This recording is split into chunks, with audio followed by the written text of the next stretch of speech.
Hello, everybody. How are we doing? How do we do today? Hope we are doing very well and we are in high spirit. Um, how Nigeria be? Mm, hope we are not. We hope we are not deterred by the economic realities and circumstance in Nigeria. And of course, hope we are in good spirit. Hope, despite the realities in Nigeria, hope we are still pulling through. It's not easy. And of course, when the road gets tough, the tough gets going. In fact, since last year, after so much rigors of back and forth, come back today, come back tomorrow, there's no fuel inside the gen today, there's no network tomorrow. I eventually I'm able to get my N9, fix my N9, and it's quite profound.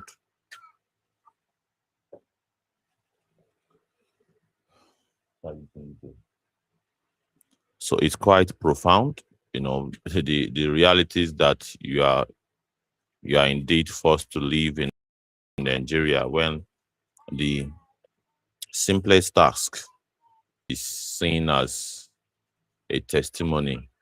All right, the simplest task is just to get NIN done. Seems like because of the wahala where you go have to go through for you to get the simplest task done. You after eventually you are able to do it, you will have to testify to the glory of God for getting it done. But well, we are not going to be discouraged, neither are we going to lose hope in the Nigerian situation. We are going to keep trying our best to fix in Nigeria. And of course, you must have seen the latest revelation in town, how the Nigerian senator is basically living the dream of the Nigerian people. All right? Oshiomole is living the dream of the Nigerian people. All of the schools, quality healthcare services, quality emergency services, all of the necessary infrastructure that is needed to be put in place for Nigerians to enjoy a good life. Oshiomole is living all of those life. And Oshiomole is a perfect example, all right? A perfect example of that the Nigerian politicians live and the reality that is lived by the people, the ordinary Nigerian people. So it's very, very disturbing. And many people will say, what are we going to do about it? What are you going to do about it? No problem. If you are told what you are supposed to do about it, are you going to do it? Are you not going to give excuses? Because some of us have been telling you what we need to do about it. We have shown you, and we are still ready to show you again and again what we should do about it. Eh? On this platform, we are still going to tell it all again on what we need to do about it. What are they doing about it in a society like Nigeria all over the world? A society that is confronted with the kind of society that the politicians has created, a kind of society where politicians are living the best life. They are living in excess.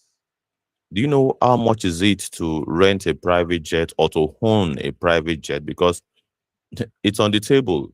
You may be shocked that that private jet is owned by Oshiomole.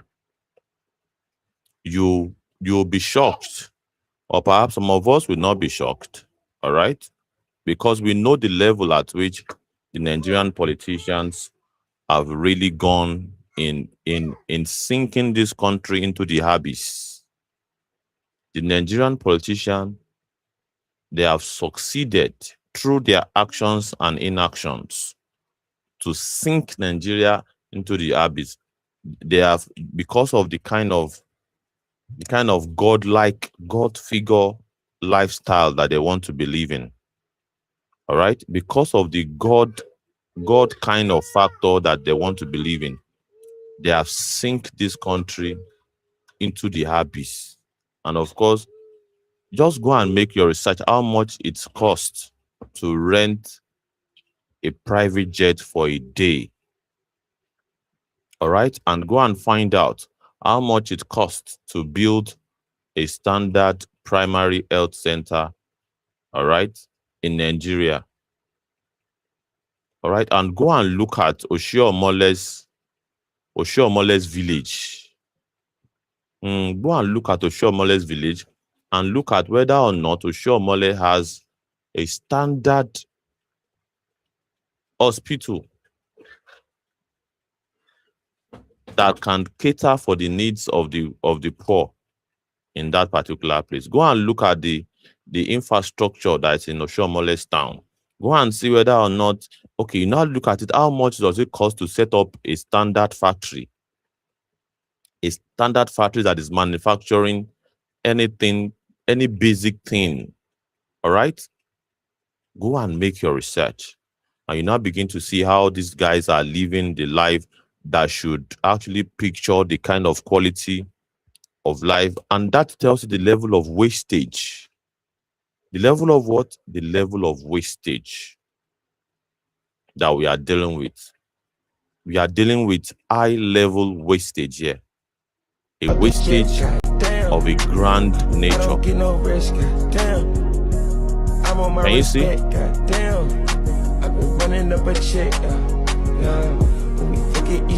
This is the kind of lifestyle that they live. And you also have to factor in how much it costs to get the services of young ladies like this. How much it costs to get the services of young ladies like this. So you now begin to see these guys are living the kind of lifestyle. They are living the kind of excessive lifestyle that is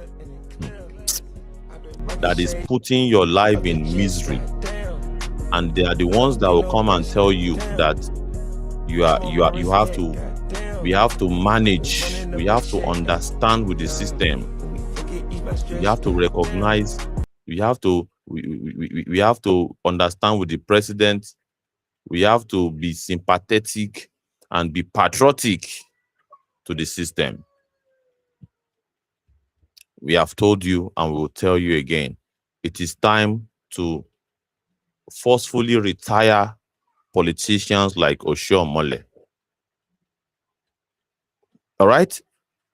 It is time, in her own view, isn't it time to forcefully retire politicians like Oshiomole from your public affairs? This is someone that is basically responsible for the lawmaking in your country. And this is the kind of lifestyle that he's living. He's living a five-star lifestyle in a country whose majority of its population live below the poverty line. Majority of us live below the poverty line. Oshiomole would tell the average Nigerian that, well, gari, rice, and beans is enough. All right. That is even if they are able to access it and be able to buy it. That this is the kind of food that they should be consuming. All right. Being able to move from point A to point B using a very outdated vehicle. Buses that were made in the early 90s. Being able to that is enough for the average Nigerian. The average Nigerian should not ask for too much. The average Nigerian should not ask for too much. Asking for too much in terms of using modern day buses. Modern day buses. All right. Average Nigerian being able to also experience what it is to be at 35,000 feet above sea level. All right. An average Nigerian, and I dare say majority of Nigerians will not even know what it is to fly by air or to no, they will not even have a chance to carry out transportation through air travel. Majority of Nigerians. And you have Oshiomole here, all right, living the dream. And of course, he's not only able to be able to afford not being able only to afford to travel by air. He's able to employ the services of an adult content creator. And do you know what that means? Do you know how much that costs? Someone whose job is a premium service. If you know what is called OnlyFans, you know what I'm talking about. So we have to get serious as a people. While we argue here, I know they follow now, they argue anyway. We provide the facts here on civic space. All right. While you are there, many Nigerians are already in a space right now. What are they talking about? How to maintain, how to continue to massage the ego of politicians like Oshiomole. So if tomorrow, if politicians like Oshiomole says they want to become president, people like Oshiomole should take the front stage ahead of people like Omoyele Sowore. That is the logic of some Nigerians. And I'll be very, very, I wouldn't want to do a lot of name calling today. But of course, if the ancestors direct us in that direction, there's nothing we can do about it. All right? If the ancestors direct us towards that direction, there's little or nothing we can do about it. Oshiomole is living the dreams of the Nigerian people. And he's telling you to endure. He's saying food prices have dropped. According to Oshiomole, your food are very, very affordable.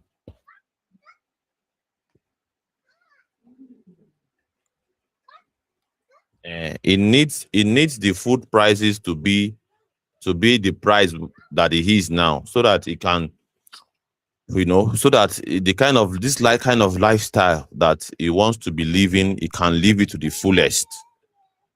He can live that lifestyle to the fullest. So instead of employing just one professional, a company, or let me say professional partner,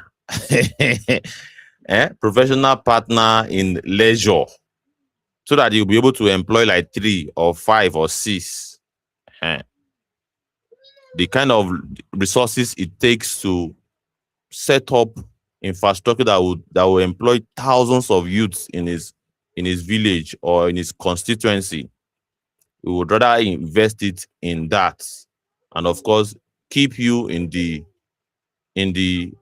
illusion that is making laws on your behalf in the National Assembly. This is the very same person that actually says that, they exposed NNPC for the missing over 200 trillion naira. He has still not given us a report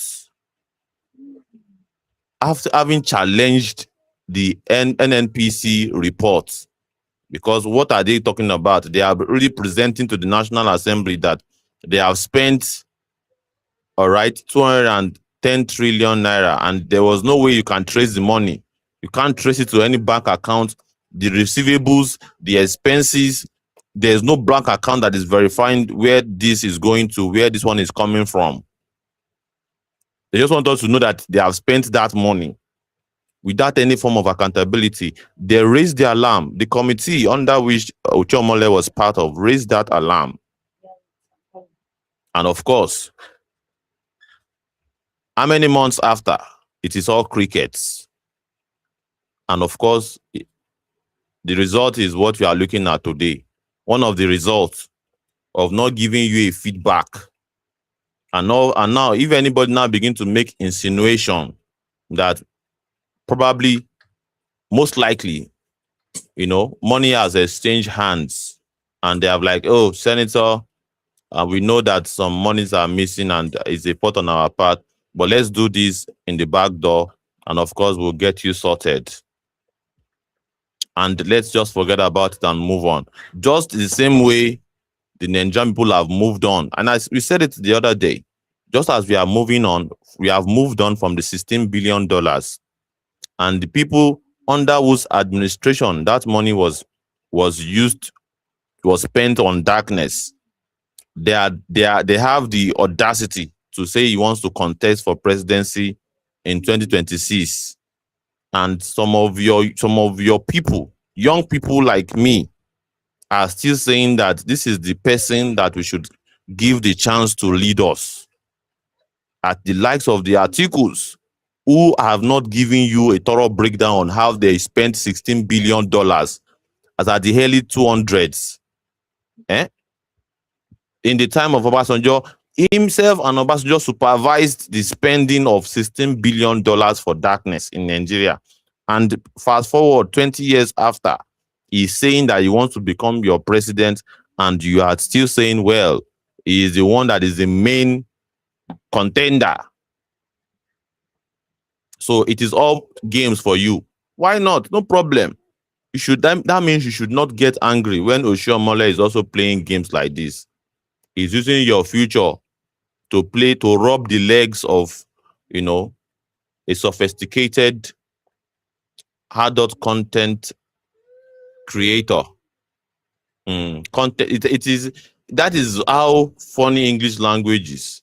English language, there are ways you can say, you can actually describe the worst case scenario in a very palatable manner. All right? You can describe the worst case scenario of a situation. You can describe it in a very, very loving, very grammatically sweet. I don't know why this thing is not posting. I don't know why. What is wrong? I want to post I don't know what's going on. I'd like to post the link to enter the studio. I want to post the link on this on the screen, and I don't know why it's not coming through. I will try to do it in another way.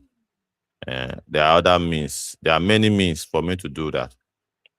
So yeah, if you want to join us in the studio live and direct, that is the link that you are going to use to join us.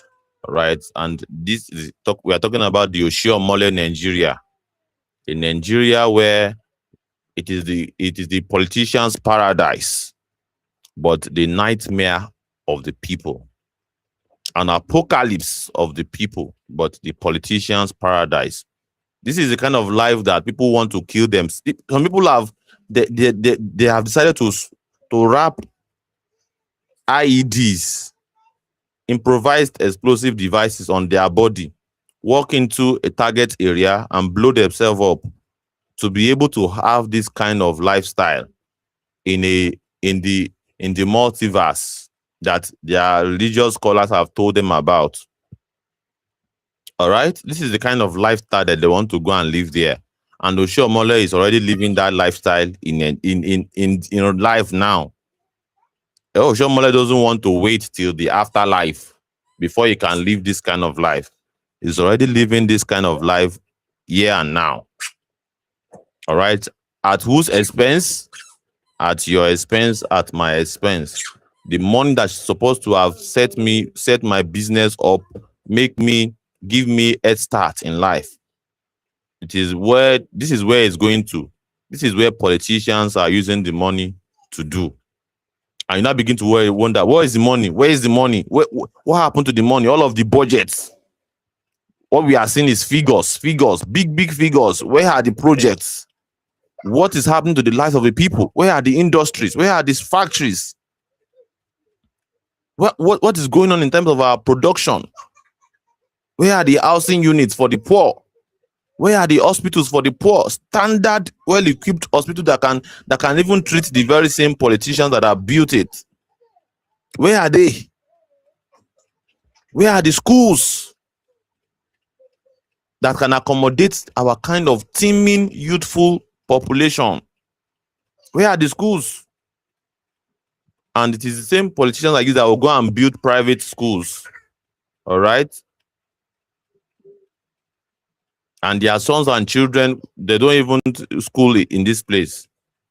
All right? They rather go and school in another country under another country whose education is far more superior to our own. And we had the choice, all right, to have an equally standard institution. Some of the lecturers that are respected all over the world are from Nigeria. We are a very brilliant people. But also we are also very docile people. And it's left for us whether or not we want to continue like this or we want to change the status quo. Hence, the rhetoric that we have always been saying, the rhetoric of resistance and of liberation.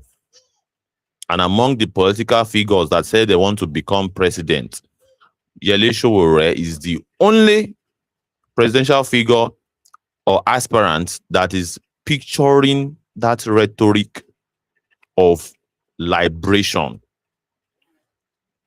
I have not seen every other candidate that wants to run for office, it is just to maintain, or perhaps at the very least, the best you can get is a reform of the process. And anyone that is very familiar with the Nigerian system knows very well that all we need is not reform. What we need is revolution. That is, you have to break down a rotten, rigged system. You break it down and you rebuild. And anyone who wants to build something that does not understand what it is to build something should not destroy it. They will only try to manage it. They will try to patch it because they have no idea of how to build. These guys are not builders. You see them jumping from one political vehicle to the other. They cannot build anything from scratch. They will either want to hijack and infiltrate a ready-made system. And once they infiltrate it, they rig it to their own favor. Exactly the same thing that the so-called opposition are doing. Exactly the same thing. Nothing more, nothing less. As far as I am concerned, in my own opinion. Do you disagree with me? Yes, you can disagree with me, and let's have that conversation in the studio here. If you take a look at your screen, you see a link. Just type that link exactly as it is on your browser, any browser whatsoever. You will find yourself in the studio here, and we'll have that conversation. And of course, we can debate on issues like this. Do you think Nigerian politicians are just being, we are asking for too much from Nigerian politicians?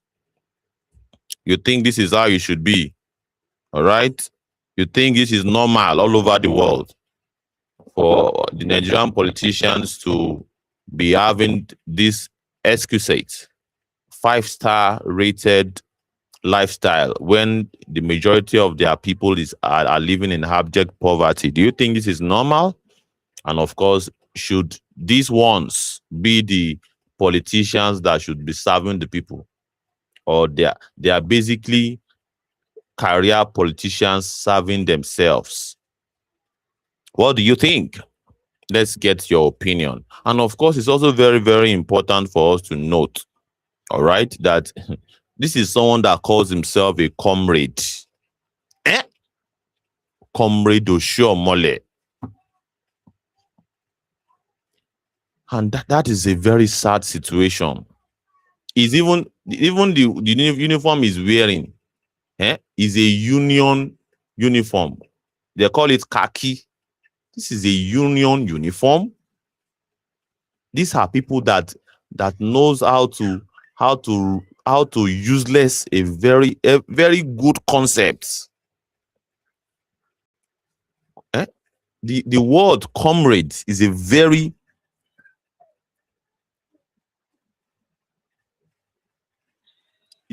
noble concept. Comrade means friend, someone that can stand for you in the days of evil, stand solidly behind you, someone that you are in a struggle together, you are fighting a warfare together. That is what is called comrade. The military people use it. That is person will be say you now won't go face wahala together. Somebody that you want to go and face wahala together. You want to go and face economic situation together. Someone that you have a struggle, a cause that needs solidarity. That is what comrade is all about.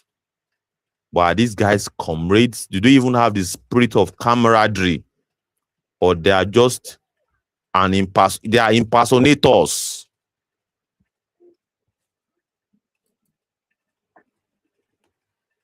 Eh? Many analysts will call them impersonators. They are just impersonating that name, comrade.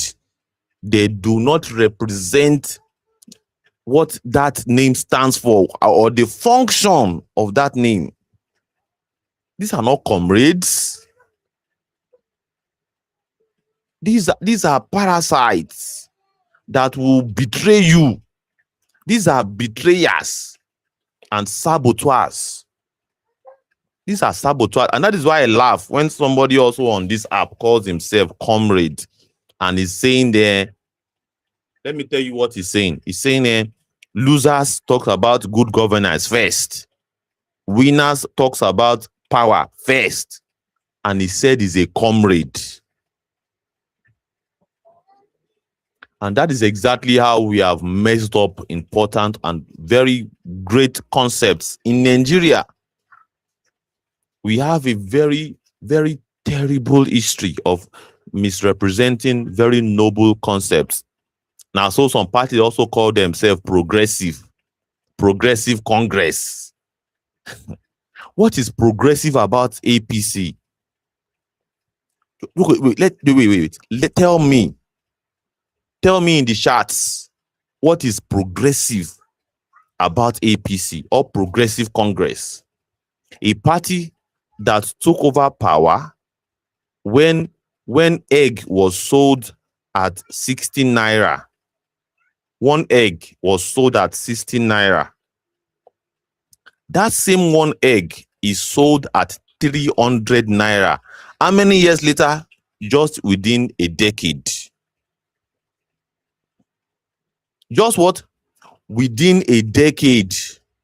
That same one egg is sold about times 5. That is 500%. A party that came into power and the cost of the bag of rice was sold as 15,000 naira at the very peak. Now, bag of rice is sold at, as they are celebrating now, 45,000 naira to 50 to 60,000 naira. At some point, a bag of rice crossed over 100,000 naira under the same APC. But even as at now that they are celebrating the price of rice, bag of rice, 45,000 naira, is still very much about over 300%. Over 300% of the original price it was before they brought their change.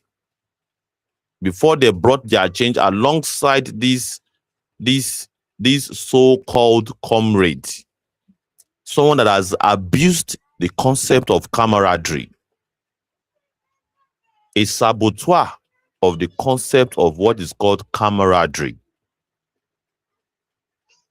This is not a spirit of camaraderie. This is not the spirit of camaraderie. This reflects, you can imagine your people are suffering and you are here, a private jet with an adult content creator. That is how they want us to call it. But some of us, we call it a prostitute.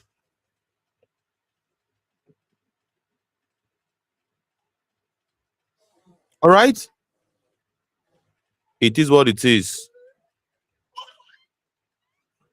It is what it is. This does not reflect the spirit of camaraderie or a sober spirit that, my people are suffering. No, see, the Nigerian politicians that should be what eats them in the heart every minute. They should carry that burden everywhere they go. As they wake up, as they sleep, just talking about the gravity of suffering in Nigeria, you cannot comprehend it. It is unfathomable. The level of suffering in Nigeria, the level of suffering in Nigeria, they should go everywhere with that burden that my people are still suffering. My people things are terrible. And anyone that carries that burden wouldn't do this thing when they do so. Anybody that carries the burden of the people, that people are suffering, would never engage himself in stuff like this. Neither is he going to even go and, rent. Do you know how much is it to rent a private jet? Even superstars, billionaires, let me tell you, billionaires in dollars are the ones that are doing this, that can pull out this kind of feat. Even a millionaire in dollars would think twice before they can rent private jets. Even millionaires in dollars that earn their money legitimately, so they earn that money legitimately, they'll be very afraid because the level of drain that this thing would drain their finances, they'll think it twice. I cannot, unless it's a business trip that have the potential of basically maybe either doubling their millions or perhaps bringing times 5 of the cost of renting a private jet. They will do that mathematics before they can even dare to rent a private jet. And it has to be maybe before, because they don't have the means of taking a first class or a business class in a commercial airline. Maybe there's no chance, there's no way, there's no means, and they will have to just painstakingly explore the option of private jet rentage. And here you are, your politician is basically living that dream, a 5-star dream. At whose expense? At the expense of the people. At the expense of the people. And many people would say, what are we going to do about it? What are we going to do about it? And of course, it will have been okay if they're asking that question from the standpoint of intellectual discourse. All right. Or perhaps in the spirit of solution, in the spirit of solving the problem. It would have been nice if they are making that decision or they are saying that on that premise, but they are saying it. Anyone who is used to that kind of statement, they are saying it from the standpoint of a defeated mindset, that no matter what these guys do, they should be able to get away with it. That all of the millions of people that they are representing should not have the power to resist and forcefully retire this kind of saboteurs to their progress. That is the standpoint they are looking at the question from. They're not asking that question in any progressive way. All right? They're asking that these guys, they are now in the God status. They now have godlike status, such that nobody should be able to question whatever it is that they do. That at this level, no matter what anybody or any people decided to do, it will not affect them, or it cannot bring them to justice. No matter what. according to such people that ask such questions, which is is a very terrible mentality. And we have always maintained that if the people decide, all right, if they are figured out, because we hear their complaint in the streets, all right, we hear the complaints in the street. Okay, I will even go and dig out, all right, some of the complaints of the Edo State people. Eh? Edo State people, I will go and dig out some of their complaints and get back to you. Hmm? Eh? Eh?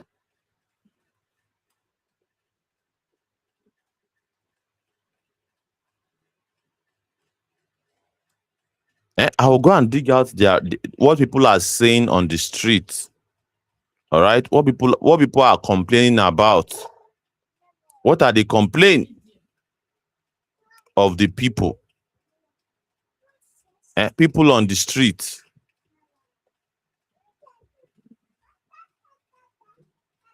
I'm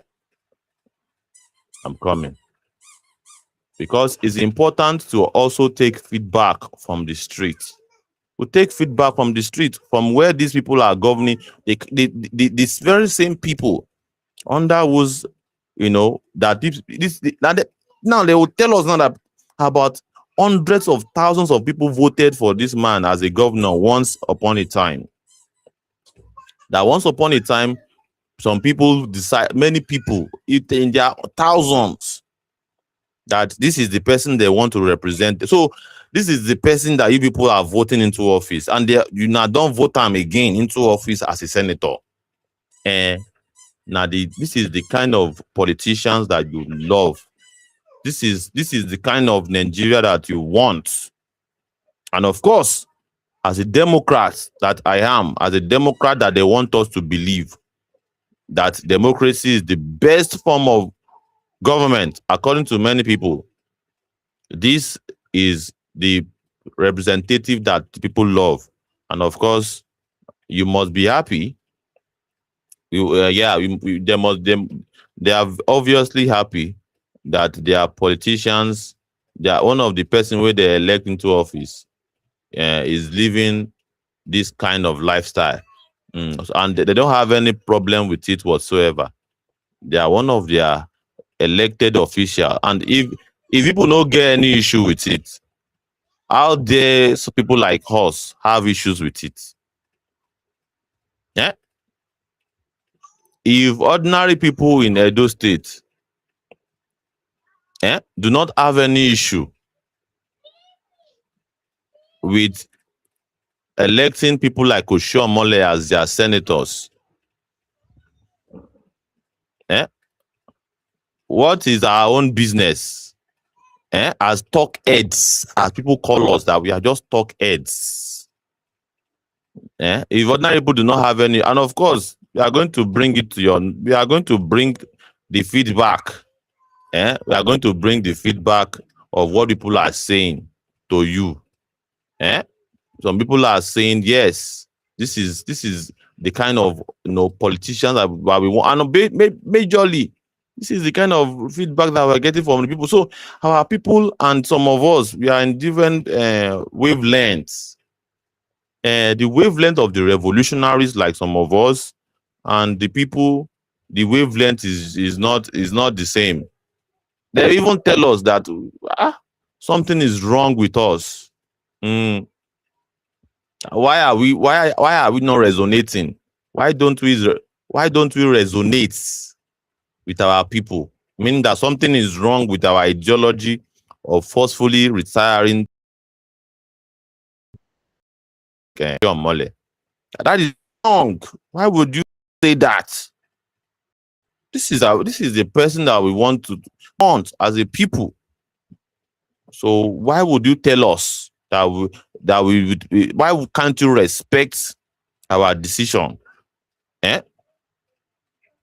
So when we talk about morontocracy in Africa, some will ask us, are you saying that Oshiomole is a moron? Are you saying Mr. Peter Obi is a moron? Are you saying Atiku is a moron? Are you saying Tinubu is a moron? It's not they are not morons. They are absolute genius, and they are displaying their genius status to you. And this is what their genius status is all about. Mm. They have displayed their genius status. These guys are genius. They are not morons. The very same people that our people are voting for, that you have allowed them to be voting for, because it's two different things. All right.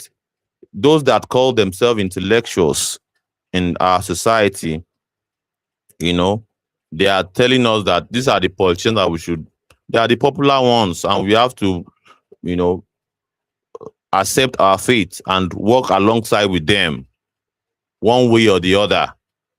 And of course, by working alongside with them, we can stand a chance to also rise to the top. All right. And we have not seen any example of that. Someone like Oshiomole will make that argument when he was a labor union leader. He was a labor union president that gave that aura of challenging an establishment. Even though many people would even say that it's all theatrics, just like the same way the current NLC people are performing they do drama. They use our life do drama.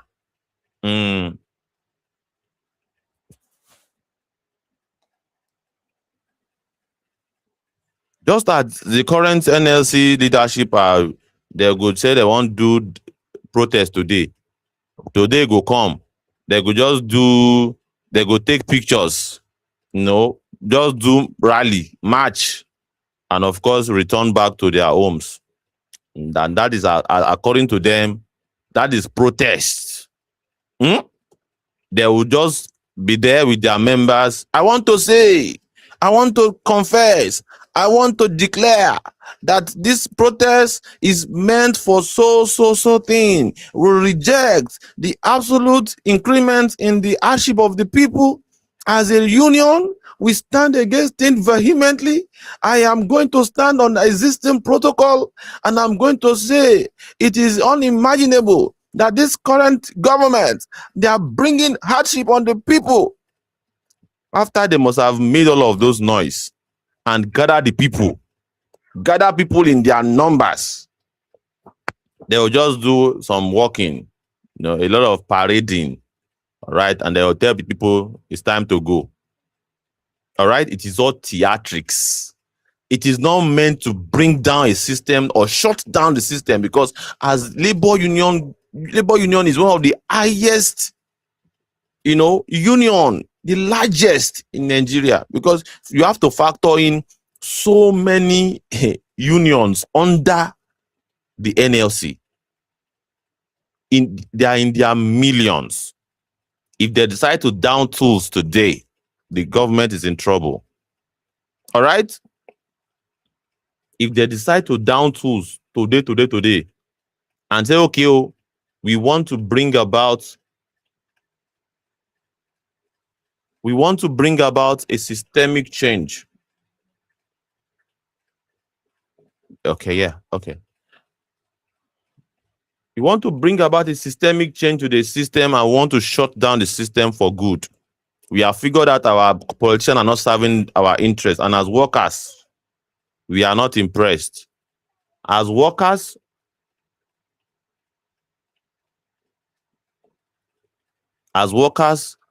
we are not so much impressed, and we want to shut down the system. If that is what they have resolved, they don't even have to step out in protest.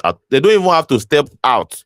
All they need to do is to give a declaration that we want to down tools.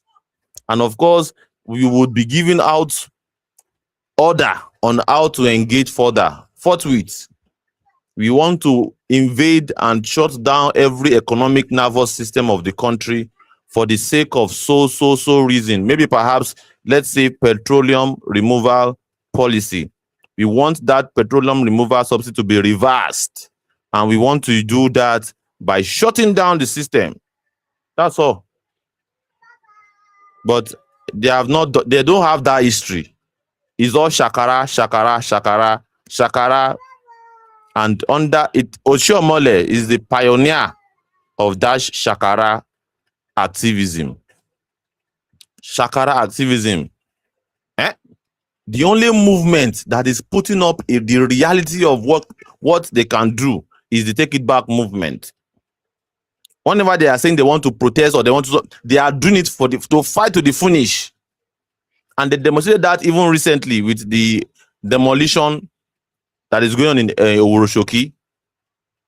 They demonstrated it such that they barricaded the very same express that ran through the community of Owuroshoki. They said this express meet Owuroshoki.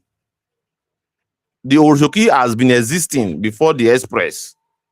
And of course, the people have the right to block it for the sake of the interest of the people that the government demolished their properties. And they do it to the finish. Up until the current CP in Lagos began to shoot tear gas and begin to shoot at people. All right? Injuring and arresting people. But some of us will say that if everybody had came out in absolute solidarity with the courage of our comrades, how many people they want to arrest?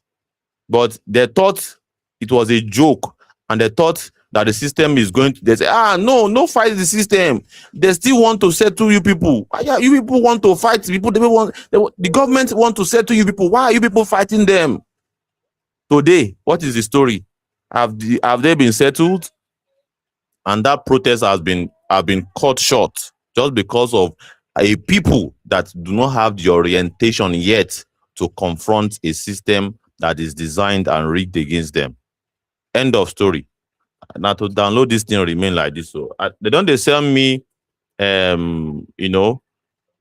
footage of how Shure exposed Adams Oshiomole 33 years ago. And the wahala is how to extract this video and play it in the studio. Yeah, that is the wahala.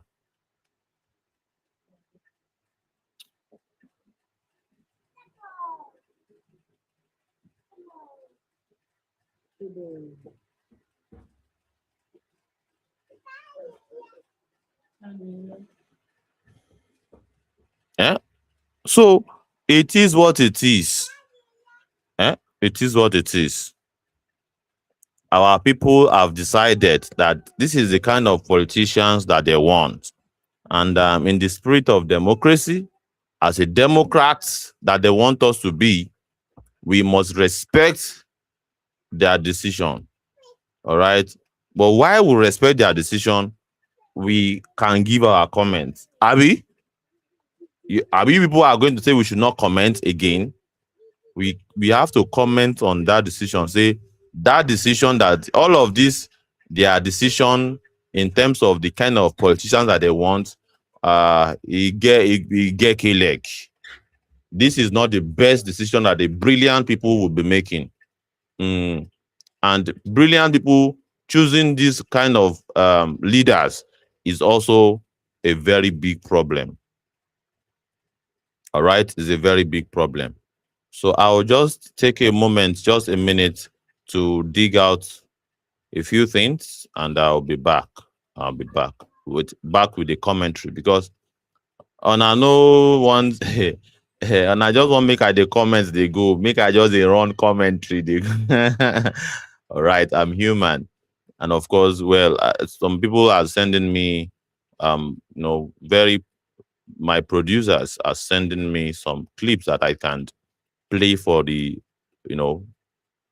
furtherance or to facilitate what I've been saying. And let me see if I can dig it up from this source.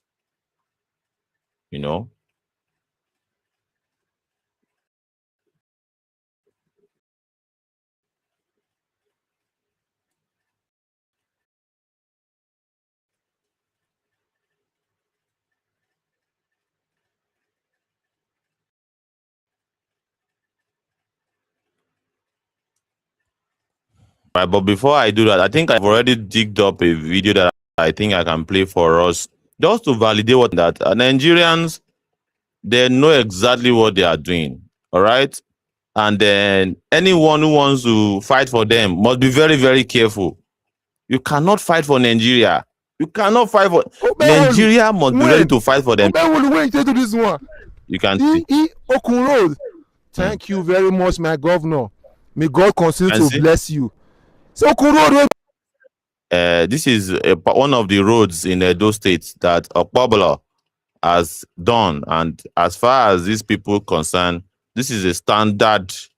This is how a standard road should look like. Year before, everywhere else gets a cam. Thing around. See Okun Road. Let's enjoy that as I dig up other governor. See for this one, 3 American boozer for you.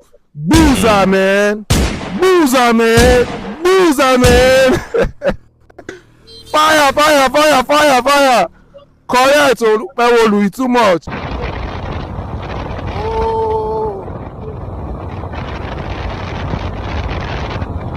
Edo is shining. Okun Road is shining. Akpako, thank you, my governor. See Okun Road, Okun for 7 up.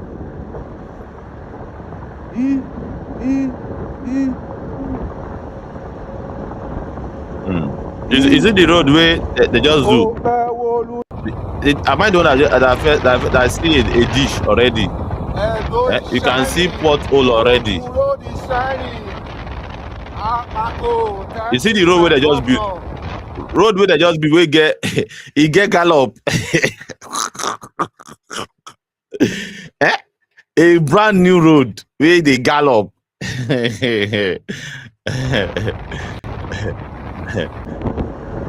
See a brand new road.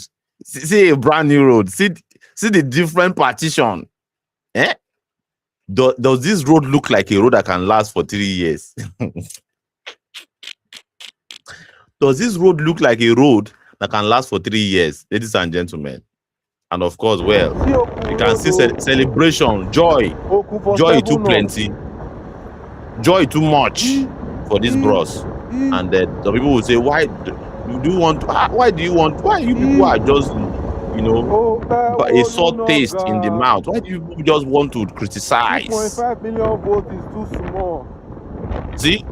Can you see that particular small dish that is there?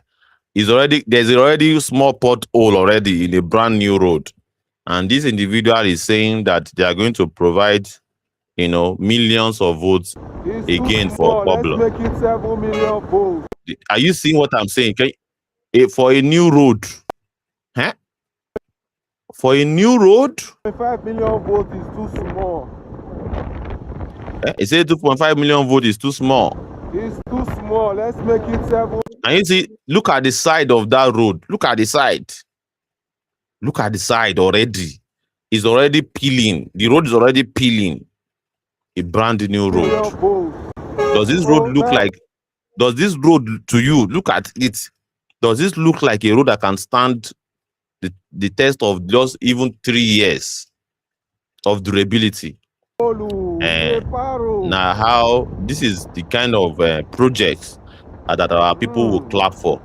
They will clap for this kind of project very well. This is how a project should look like.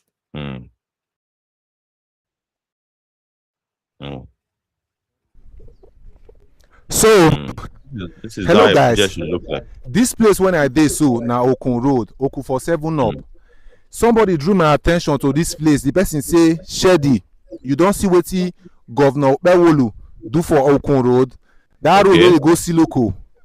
Una don't see what Governor Bewolu do for here. So coming here today to see that I was here last year when the whole place was still muddy, mud full everywhere. I was here, but see Okun Road though, like this now, they don't almost don't reach the second power line like this. So Governor Bewolu, I don't have to tell you before, that 2.5 million votes, I think we should increase this to 4 million votes. I think we should add up something, because this is not just a third road. This is EJ Bewolu. This road now from 7 up for Oku Junction leads to Siloko. So you can take it now down Siloko. Upewolu Noga, take break from work. Allow me enjoy you. Hey, Mm. see Okun Road, oh. See Okun Road. See joy. All this place, Okun Road. See joy. Okun Road, now be all this one. Joy So, just want I kill beg, this show bro. that side. Show that side of the road. Eh, Yes, show that side. road we no See get. Okun Road, oh. See road though. Eh? See road we be say. Can you See imagine? Okun Road. See road. You are already seeing defects on the road already. Road we no get partition. There's no partition. There's no like all of those dotted lines that should be in the middle of the road that would give partition. Dotted lines, nothing of such.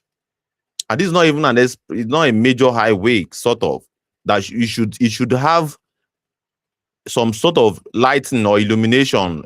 Some street lights should be there. And it will shock you the amount of money where they take build this road, where these bros they get joy on like this. So it go shock you. The millions. See Okun Road, oh. Okun Road. The millions. Upewolu. When you take to this one? Joy want to wound these bros. Joy. Too much joy. Too much. And this is what they call a project. The kind of project that a former governor, these are the kind of project that can be used as an example in the next 10 years. That, oh, Pablo, now he built this particular road. Even though whenever they want to share that testimony, majority of those roads may not be existing again. Now, the kind of thing where the thought say happen for Anambra State be that. All of the road where they talk say Mr. Peter Obi built is no longer existing. And some other governors have to redo the road. All right? They have to redo the road. But because he has done it, that is already on record that we should still credit that kind of mediocre project that he built this road. Mediocrity is what people celebrate in this part of the world. And of course, now the same way they want with that. I am trying to upload. That's one of the downside of this Restream app. For you to, even if you have succeeded in downloading the video, for you to bring it inside the stage, it will take a while. And of course, we'll be able to play some other videos on the comments of Oshiomole, because we are playing Okpobolo project today, because Okpobolo seems to be one of the successors of Oshiomole. And of course, Oshiomole is the one that championed, that pushed Okpobolo on the Edo State people. And of course, many people will call Oshiomole his godfather. All right. And of course, you can see when the godfather is living a godlike status, when the godfather is living like a god, is enough indication that the godson is treating the godfather well. When the godfather is living the life of luxury, that should give you enough indication that the godson is taking care of the godfather. You know, you can see the kind of lifestyle that the godfather is living. You know, a heavenly, and heavenly 5-star enjoyment. Enjoyment won't kill godfather. Enjoyment want to wound godfather. And once godfather, many people would make argument that when the godfather is living this kind of life, you know, it means the godson must be doing well.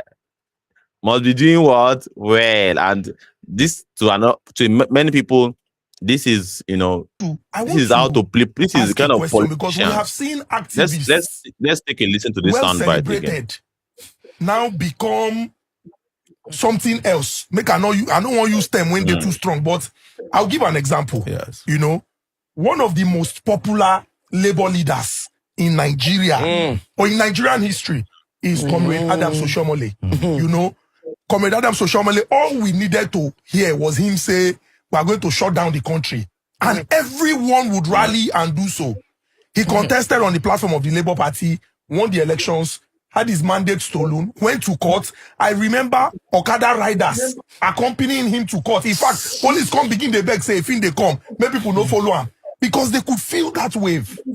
You know, he retrieved his mandate. The Supreme Court, you know, returned the mandate. And then he switched political parties, became the chairman of that same political party, and was even captured in a video footage saying, if you come to our party, your sins are forgiven. Now, as a young boy who grew up in Isolo area of Lagos and who sometimes had to wave Nigeria flag. No, green leaves. Because that time when protest, riot happened, people go put out for their windshield. You know, just thinking about it now and looking at the situation now, I begin to want, does activism have expiry date? Let me intervene. Thank you, sir. And I will tell you, with benefit of experience and history, Oshiomole was never an activist. You can go and check this out anyway. I will send you, after the show, a press conference we did in 1992 or so, where Oshiomole and a guy named Pascal Bafia, he was a former NLC president, had a deal with Babangida to increase fuel price and supported it. In 1992? Yes, I did a press conference where we named him as the enemy of students. Because of what he did when they first started this whole fuel increase. Oshiomole was part of it. Oshiomole was never part of the pro-democracy movement. He was one of the few labor leaders during Abacha's time who was living in Abuja when all the activists had run away from this country. And I've said this several times. What Oshiomole was doing at the period you are describing is what we call organized outrage. You go and meet Obasanjo, Baba, increase the fuel price. We will fight small. You will come put them back to the place where it's supposed to be. You are happy, I'm happy. That was what Oshiomole was doing. And I've said this openly, but since you have greater reach, he can challenge me that I said, and I'll send you a copy of the press release and press conference, not even press. The conference itself. We sat at the press conference, invited the press, because that's how we communicated during our days. We did a lot of world press conferences, and we went after them. In fact, when Abiola's election was annulled, part of the places the students invaded was the NLC secretariat at Yaba, because they were in bed with the military, Pascal Bafia and Oshiomole. They were the labor leader. He didn't start today with this Oshiomole you are saying. He has been doing labor leadership for a long, long time. So they were the part of the labor movement that sold out. Kokori, who was in Pengassan, and Frank Kokori. Yes, they were the original people in labor who really shut down the country, and they were arrested and kept in detention. Look, I think Kokori was released after Abacha died. Ask why nobody arrested and detained Oshiomole. Even small me, at that time, I was going in and out of detention, including by DSS. If they detained him, it must have been an arranged detention. But you get one video when they tear gas ammo under Obasanjo. And that's why I say organized outrage now. You can arrange police to tear gas you. Yes. Wow. They can arrange police to tear gas you now. But that was under, we are talking about serious fight against military. So the one you just said now that is scattering my head now. Because I'm now trying to marry it. Because thinking. So we have activists for a reason. Activists for a season. For a season. Activists for a reason and activists for a season. You mentioned earlier that he was the most prominent. He wasn't. The most prominent labor leader in Nigeria is Paimodu. Paimodu. And he was one of the people, first in Nigeria's history, to be restricted to a city by the colonial masters. Auchi. The second person to be restricted to a city was Obafemi Awolowo. Lekki. Not this Lekki where you people are. There's still a real Lekki after Dangote refinery. That's where the real Lekki is. Not it's a real Lekki town is after Dangote refinery. Not the first one here. Not the faces you have here. And then the third person, of course, was myself in 2019 when I was restricted to Abuja for 3 years. So when you are talking about real labor leaders, don't mention Oshiomole. What of Joe Ajero? It is a secret within our circles that everybody knows Oshiomole, to be a Garacha labor leader. What of this Joe Ajero now? Well, Joe Ajero, as far as I have seen, doesn't seem to have a problem with the government. I think it's the government that even have a problem with his little activism. And I've told him that we need to know who is after who. Because how can you be labor leader in this period and the government is comfortable with you? You understand? You can't even do a strike for more than 1 day. I attended one of their strike. It was supposed to be for 2 days. The middle of the first day, they have disappeared on us. The second day, they didn't even bother to tell us. And so since that time, I have respected myself, So because, anytime when you see activists for Abuja, we get business card, they run. Activists will get business card. So just pack it. So wait, I want to understand something. Activists will get Abuja, we get business So card. what you're trying to tell me now is this Joe Ajero that is shouting, why do people increase fuel price? You must revert. He must revert. Immediately. So it's government that is even telling me, Baba, come. They strike. Yeah, exactly. No, if they want to strike, it is the government that you will see in their action. Any strike that you do by 12 noon, you're always inside the villa. You understand? It's like, did you even plan to be? Were you in the villa when the strike started? Because the next day they're already in the villa. You don't buy tickets. Yes, I don't understand those kind of strike. In the days of real labor leadership, when labor leaders organize strike that's going to hurt the government, they disappear. They go underground. You can't find them. Yes. In our days, some of the labor leaders that we used to work with, do you know where we used to hold meetings? At Ojuelegba. There's a place called 42nd Avenue at Ojuelegba. At night, it's a red light district. Now there where would they hold meeting because police no fit suspect say that can say what happened there. Because at that time they don't already arrest Bear, call them Ghanaian, then they don't raid in chambers, kill they shot one of his guards. So nobody was going to any of those official places to guard. In fact, the day Abacha died, we were in a meeting with a guy called Ziki Rulai, and Zik is what we call him. And somebody just said, go and listen to VOA or, it was VOA or BBC that Abacha has died. We said no, only to go out and see jubilation. Policemen flinging their beret from that Western Avenue police station. I think it's area A on the street. It's the first time and last time I hugged police from Lagos. Everybody was, and I was asking, but why now they shoot us now? We said, what do we do? But that's another story for another day. I want to ask. Sorry, husband. I want to ask him. This person now organized, what's it called? Outrage. This, that. Who can you say, or which people can you say in this government? Because let's say in the next elections you come out and you win. Who can you actually work with the people? I mean, you can't avoid them. You can't throw them away. Who can you actually, or which people can you actually say, okay, I can work with this person. I can work with this one. Oh, this one is nice. Very dark man is organizing this thing. No, you see, it is not as simple as that. The people that you can work with are there. And a lot of them are underground as well. There are a lot of young people in this country who are conscious, by the way. But the prevailing circumstances is such that a lot of people cannot even come out and function. There are people in the diaspora who you can work with. If this country starts to function just a little bit, just like Ghana, a lot of people will return back home.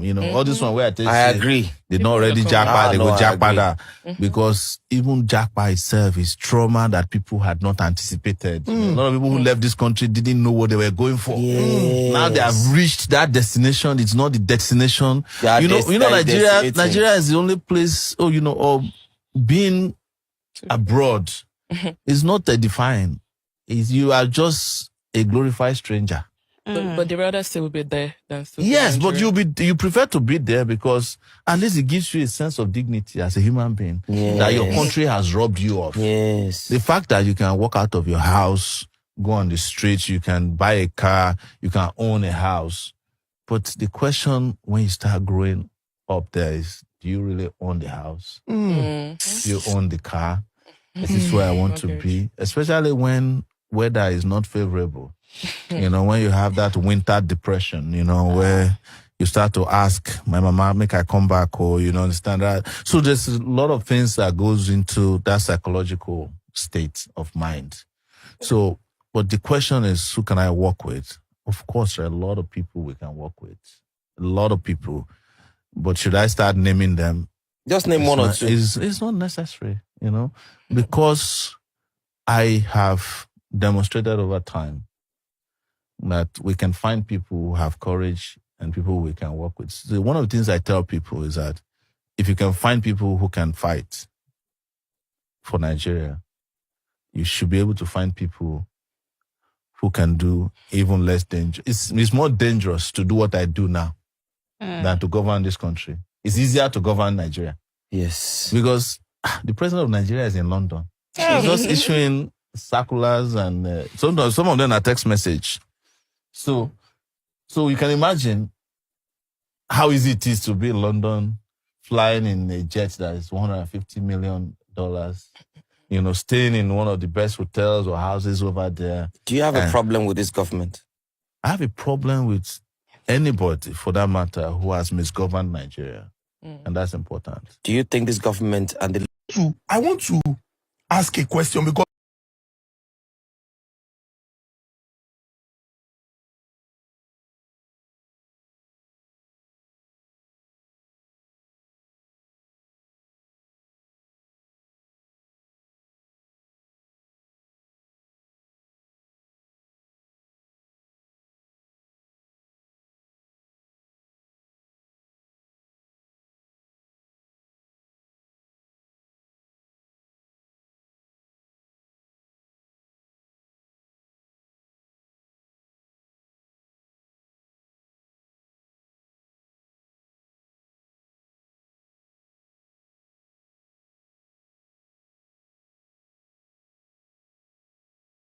Oh, I forgot to really unmute my mic.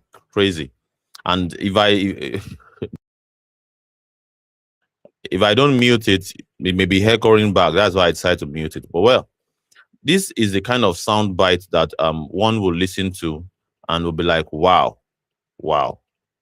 That as at over 33 years ago, Shure is telling us what had been his experience or his perception of Adams Oshiomole, the very same Adams Oshiomole that you don't see in tape today, as in they rub the leg of an adult content creator, where many people will say, the thing get as it take B.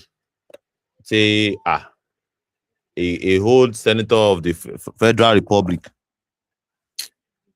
A whole senator of the Federal Republic basically doing massage for a content creator. And of course, many people will also read so much meaning to it, rightfully, that something is wrong, something is definitely wrong somewhere.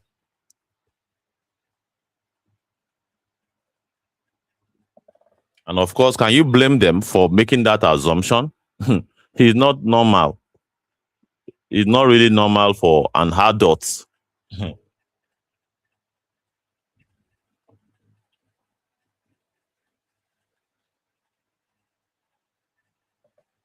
To be doing footwork for a younger person of that, like that.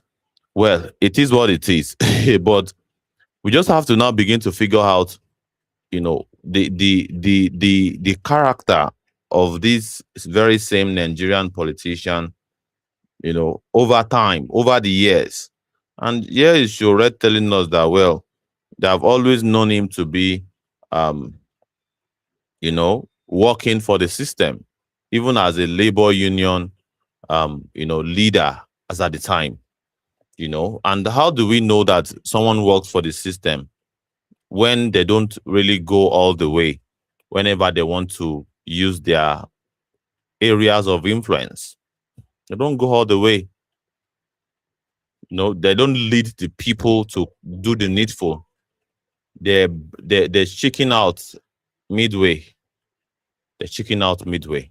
And it's, of course, one of the reasons why we need to be very, very careful about our so-called politicians. And many people would say, leave them.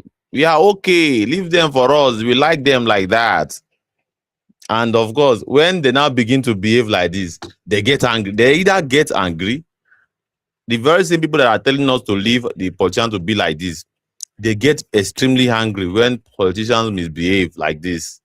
Right? And to as many as those that are wondering, what am I talking about? We are going to really play the soundbite that is actually trending right now. All right, the visuals that is trending now, of your senator, and because not be me follow now. I don't get no rest, damn. Your senator basically having a good time, in a private jet with an adult content creator. According to the report, it was said that this is an adult content creator, a fair lady, that Oshiomole seems to be having intimate relationship with, according to many allegations or reports. So, for someone who can rent a private jet, based on how much it is to actually rent a private jet, you would argue that you have to be a multi-billionaire for you to be able to run this thing. Millionaires will think twice before they can carry out this kind of feat. They would think twice. So, and for someone to be a billionaire, you'd not be wondering what exactly made such person a billionaire. And that is the bone of contention here.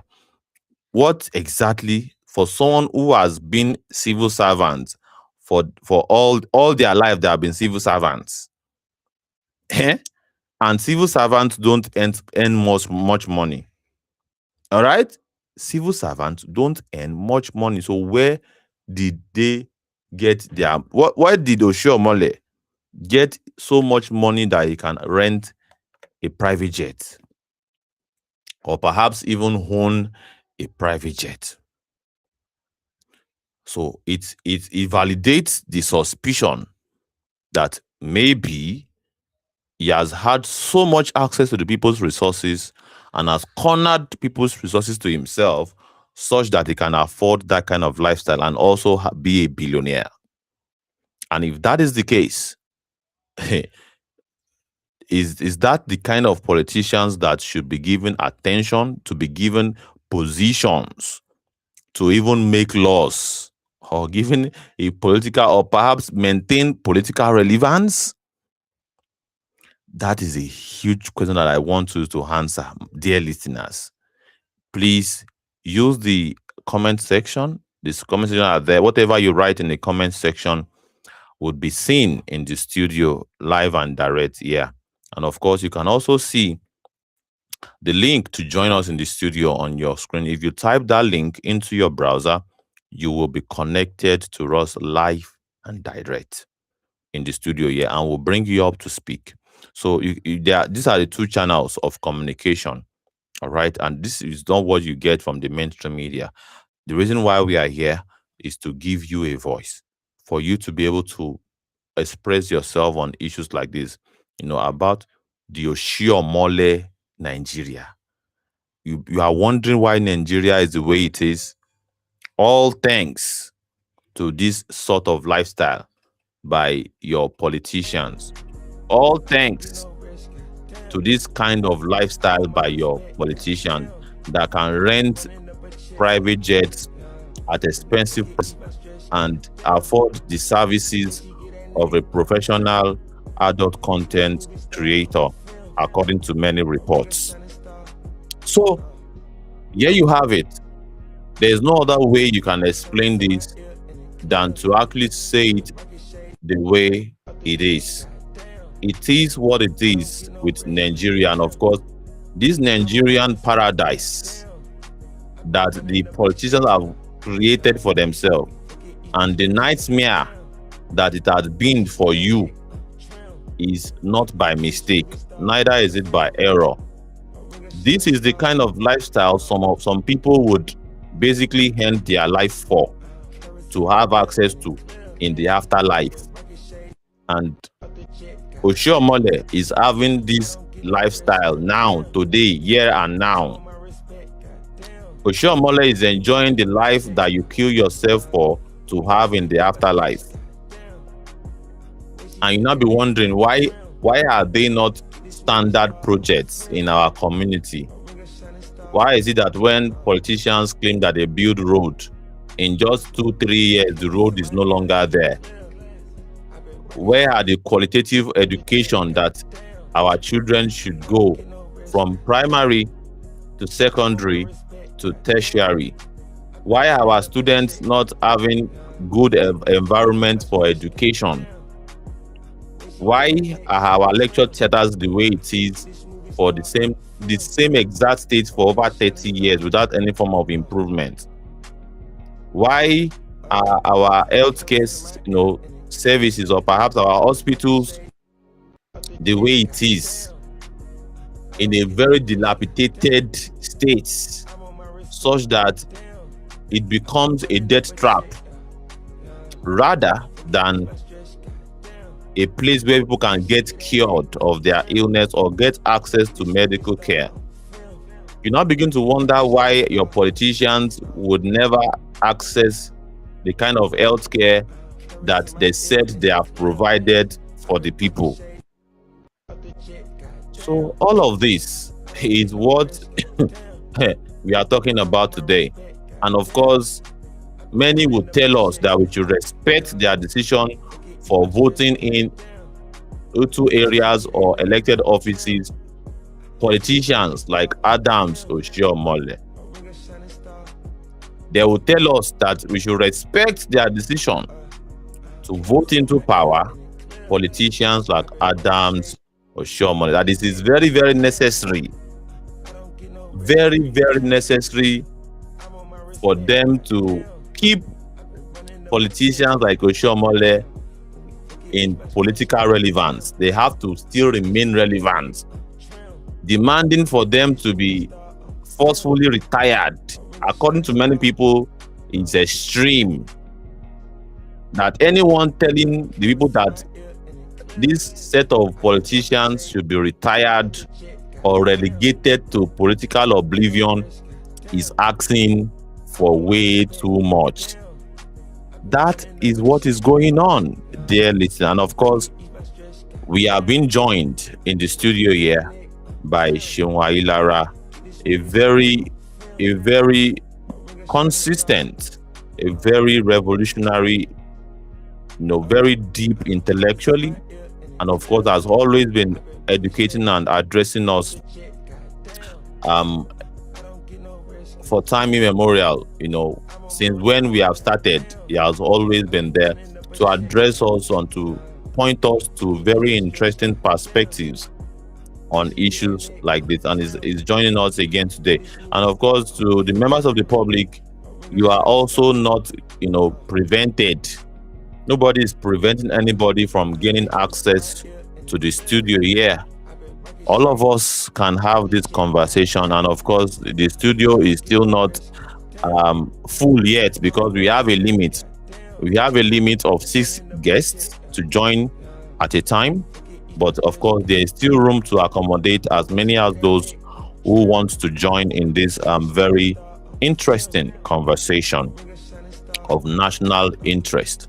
So we would like to pass the mic to Shinwailara and get a feedback to his perspective on this development, the Oshiomole Nigeria, the Nigerian politicians Nigeria, how this kind of atmosphere that they have created for themselves. They have created a paradise.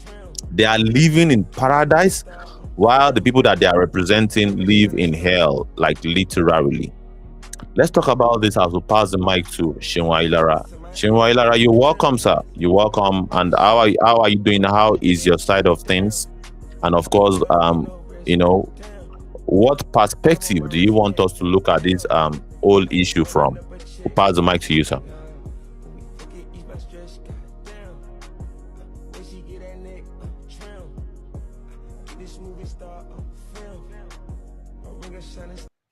Are you there, Shinwa Ilara?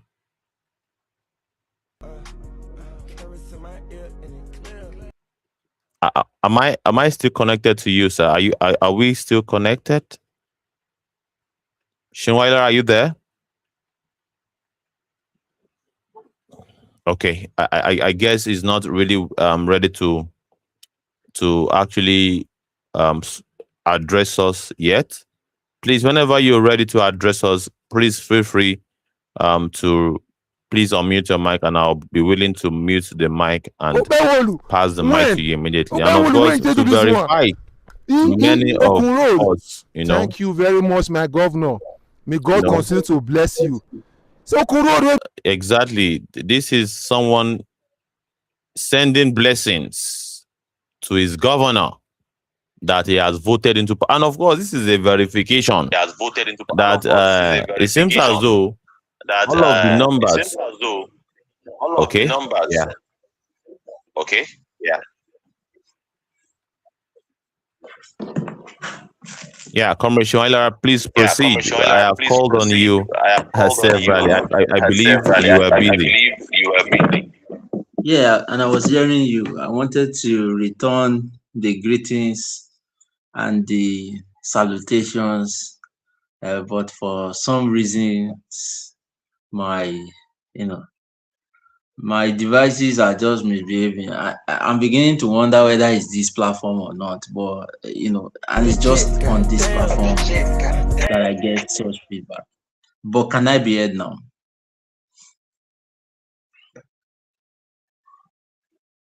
Yes, you're audible. You're audible. Oh, all right, comrades. Evening to you from here, from this side of things.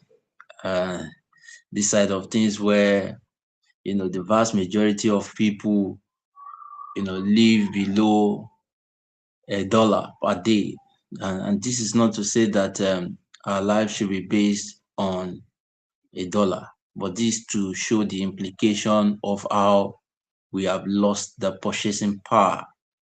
An average person does not have the purchasing power to even survive.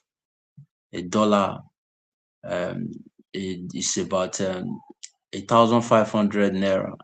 And then if you had add that in some part of the world, you are not just going to have only a chance to survival, meaning you are not just going to be able to feed, eat, clothe, and house yourself, but you would have a chance to some level of meaning.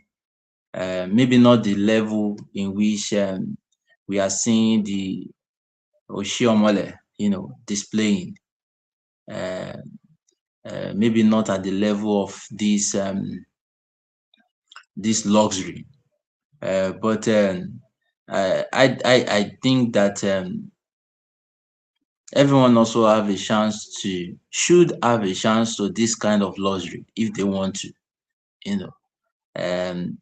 so this kind of life, everyone should have a chance to eat, should have a chance to being able to meet or to be with somebody you adore, enough to want to rub the feet of the person, that being able to find expression to life, and to live life in a mood where it is relaxing, where it is at the peak of putting your humanity in order. Everyone should have that life.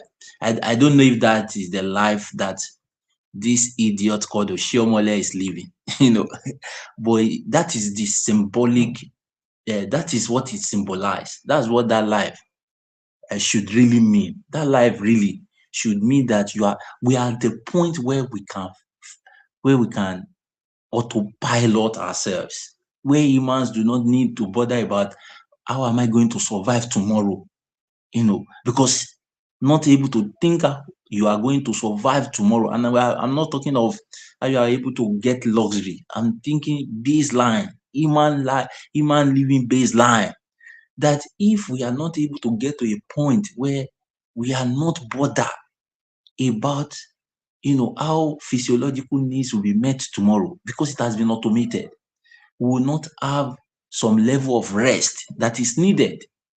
And just before you think that you don't need rest because you are thinking as a capitalist, this is a proof that even the most ambassadors of a capitalist state want rest.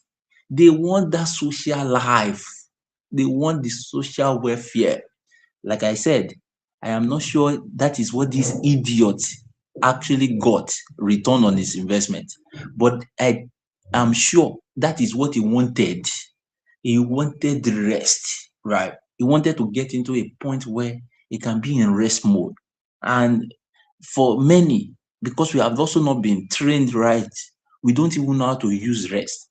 That the best of ideas, like you must have had, the best of ideas in different sectors came at the point of rest. Have you heard of the story of Zuckerberg before? That one of the things that makes social network of Facebook today was at his point of rest while he was at the bar with his friends, right? Have you heard of Ben Carson before? The separation of Siamese twins? That it was at the point of rest in his book, Gifted Hands, that he got an idea into how to ultimately operate on life without necessarily shutting down the blood flow. And too much of it could kill, and lack of blood within the surgery that would last hours could also kill. It was in the place of rest while assisting his mother in the kitchen that he saw the way the tap flow. And from there, he got the concept of how to keep the blood flowing without necessarily shutting it out. So your own idea that you don't need rest, they have deceived you. And that's why you have not created anything. That the best of the artifacts that these so-called idiots stole and put in their museum is in the place of rest that African people created it. That even in 2025 is considered irreplaceable. We have been asking, even though I think the idiot likes of Oshiomole have been asking for the artifact, I do not trust them also with it, but I do not trust the thieves with our artifact. But guess what? The artifact thieves are telling us the artifact why they cannot be returned. They want to safeguard it, that Africa will destroy it. Africa will destroy what they have made. Yes, we are now destroying it now. No thanks to Abrahamic religion. You see, people who don't understand rest can't value works done. You see, Abrahamic religion has taught you to destroy the things that your ancestors made, that you cannot make a tenth of bit of it. But you would think you are doing better because your bustling and hustling is life to you, but it's not life, it's slavery. That Erelonse Moscow is a cotton plantation statement for slaves. Erekolonse Moscow, meaning it's not play that they do in Moscow. You say it is comfortable to you, but the people who gave this thing to you won't rest. Like I said, I am not sure if this idiot Momo achieved what he actually wanted, because you cannot have rest out of your place, out of your environment. Just to be sure, can I still be heard, comrade?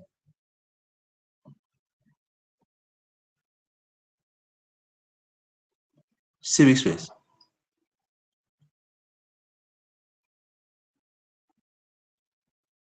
Can anyone still hear me?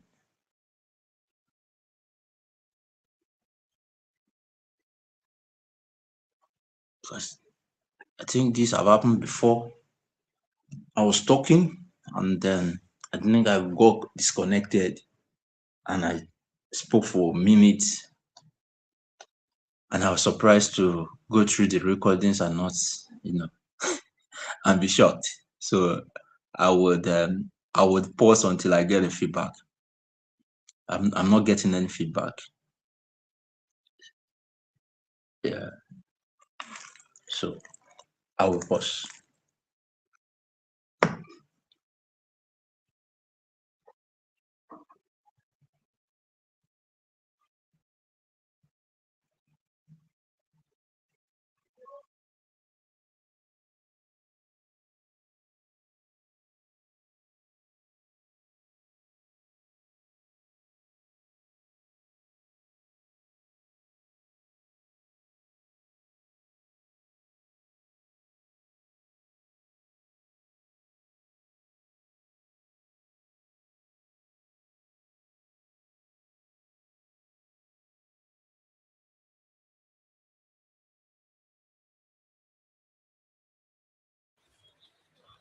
Are you there, sir?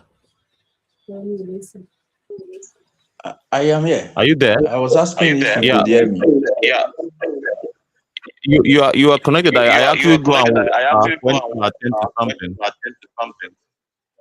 Okay. Because this something similar have happened before, and I spoke for minutes, which I do not really, like without being heard. So I later discovered that they record. You were connected, yeah. So I was hoping I was going to get feedbacks, right? But it's good. I can continue, right? If I can get the feedback now, just to be sure that I'm not speaking to the air. No, we are live. We are very connected, yeah. Yeah. So I was talking about rest, right? That the concept of rest is what they have deceived us into, and how the best works were done at the place of rest, at the point of rest, at the resting point. You must have heard that they say that a house divided against itself cannot stand. So between one would you consider as conflict of self. So you will need rest to bring out the best of ourselves, to bring out the best of work of ourselves. Proves like time over and over and over again, and those people who don't understand or have been indoctrinated, taught, miseducated to think that rest is now evil, is now not unnormal. For people who have to wake up by 4 a.m. and get to, an unrewarding job by 6 a.m. only to come back and get home by 12 a.m. to continue the cycle, would not value the essence of freedom. Sorry, excuse me.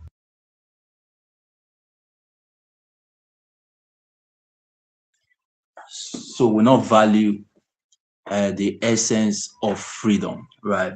So as such, when you speak to those people about liberation, you are speaking to the air, because free being able to rest is not part of the agreement or dictionary, even though they complain about their constant reality, right? They would express their, or agitate against the current reality in which they are living in, but they don't understand that it's pure rest. The president is pure resting. When they say that he's going on vacation and he's taking vacation, and you can't afford to take vacation, it's pure resting. But like I said, because we have seen when true rest is achieved, the when true rest is achieved, what it should birth is, innovation. What it should birth is creativity. What it should birth is solutions. What it should birth um, is answers to social and economical cultural problems. But these people are not resting. This is not the idea of resting, even though many people still want this. They want rest. Human being is part of rest. If you don't even have rest, you will break down. Your body will force you to, get into the rest mode out of duress, but not out of something you will do deliberately and consciously in order to birth creativity, right? In order to birth a newer version of yourself. And that is what you should do. Even the Abrahamic gods said he rested. He's omnipotent, omnipresent, omniscience. It means it could be anything and everything at any point and every time, but he chose to rest. He neither sleep or slumber. They didn't read that part that he rested. He said he rested, right?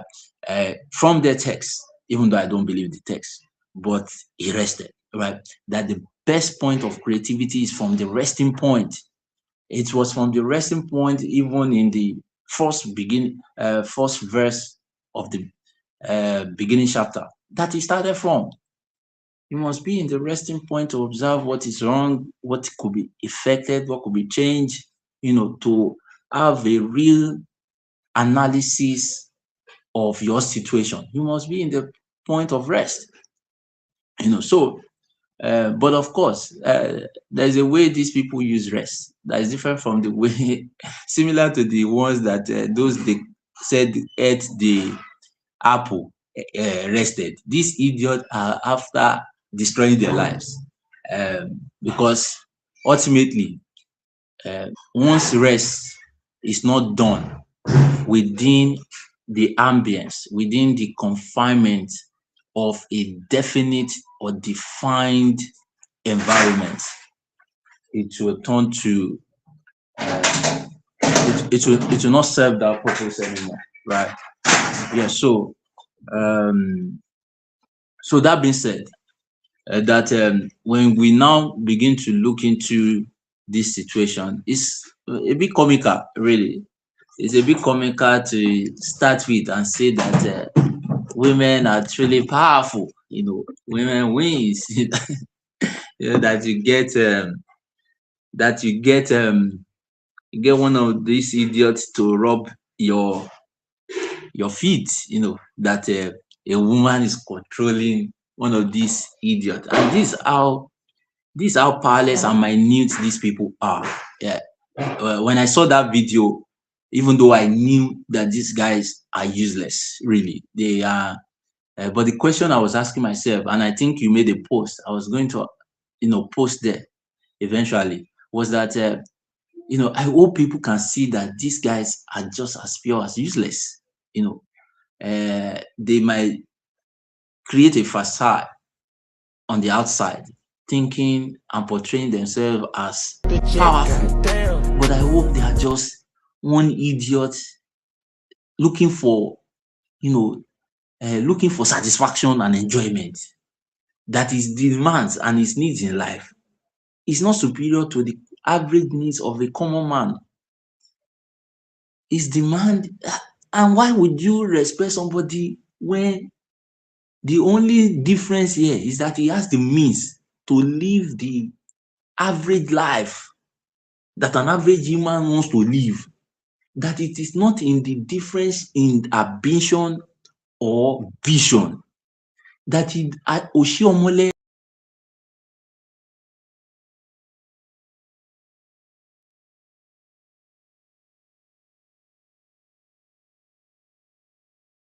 Can you still hear me, comrade? Yeah. We lost you for like 3 to 4 seconds, but you're back now. All right. Yeah.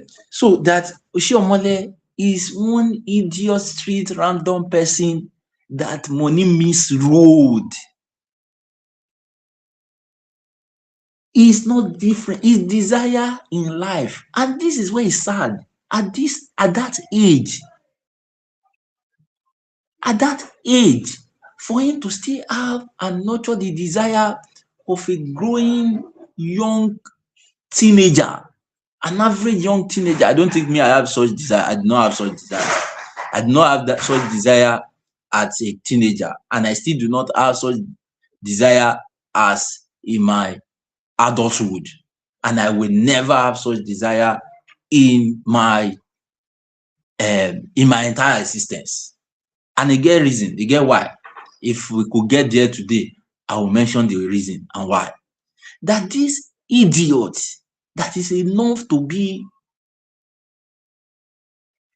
a father and grandfather still would, you see, the infantilization is not a joke, still would have infant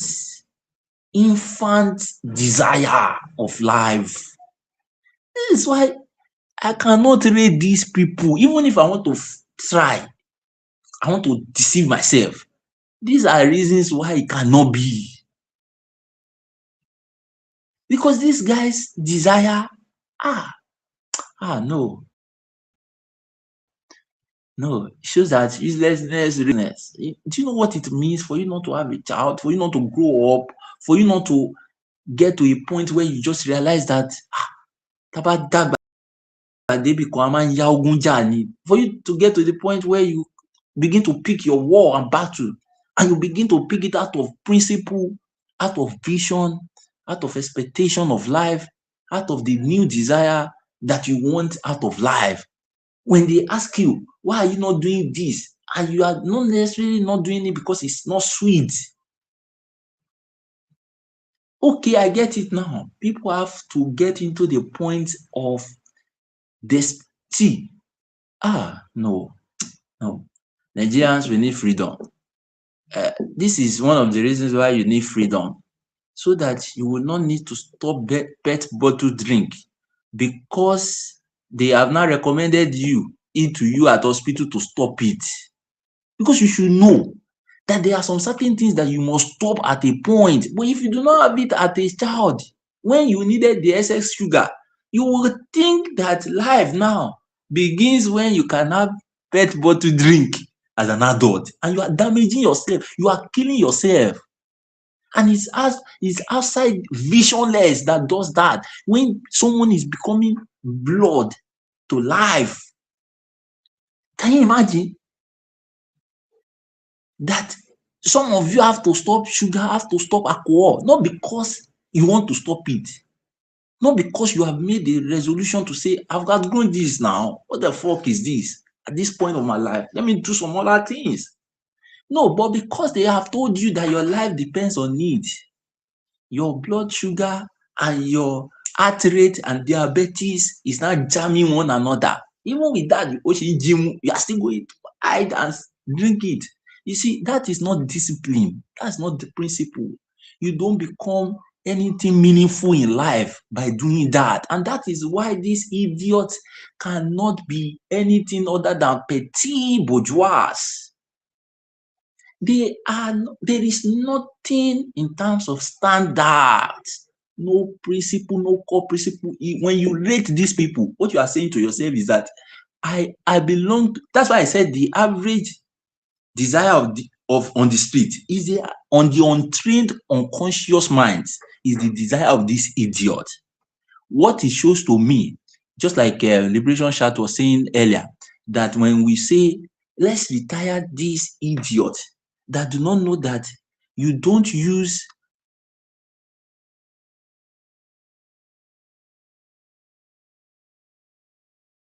collective.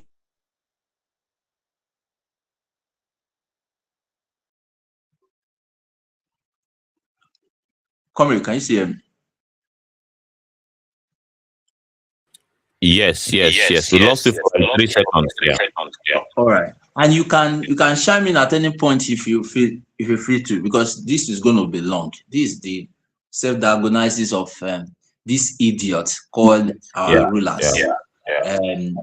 And using Oshiomole as a pointer. And he has a point. This was the guy who went to marry, and for some reason they started insisting that he's an outcast.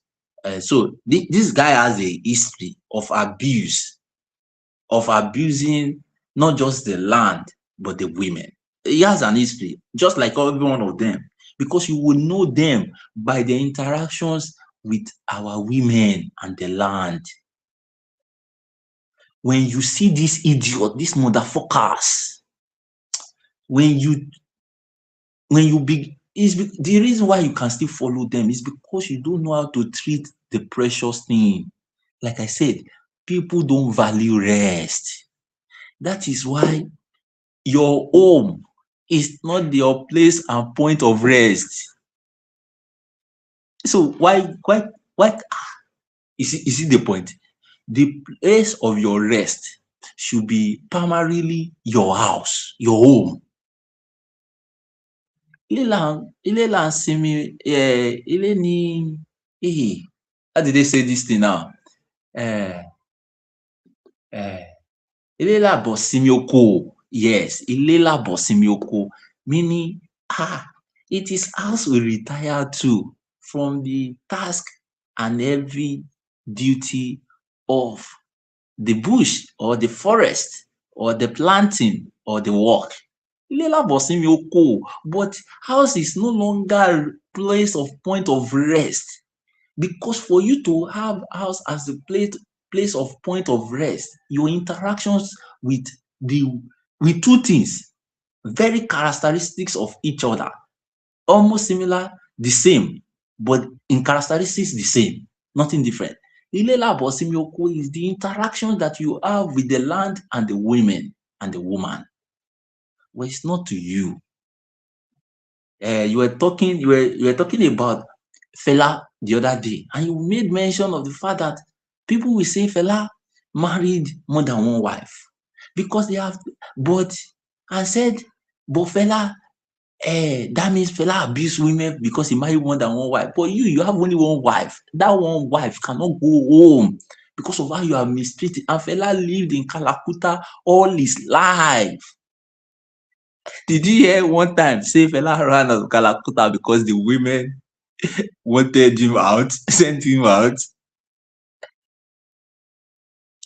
He showed something, that his interactions with his women is one with dignity and respect.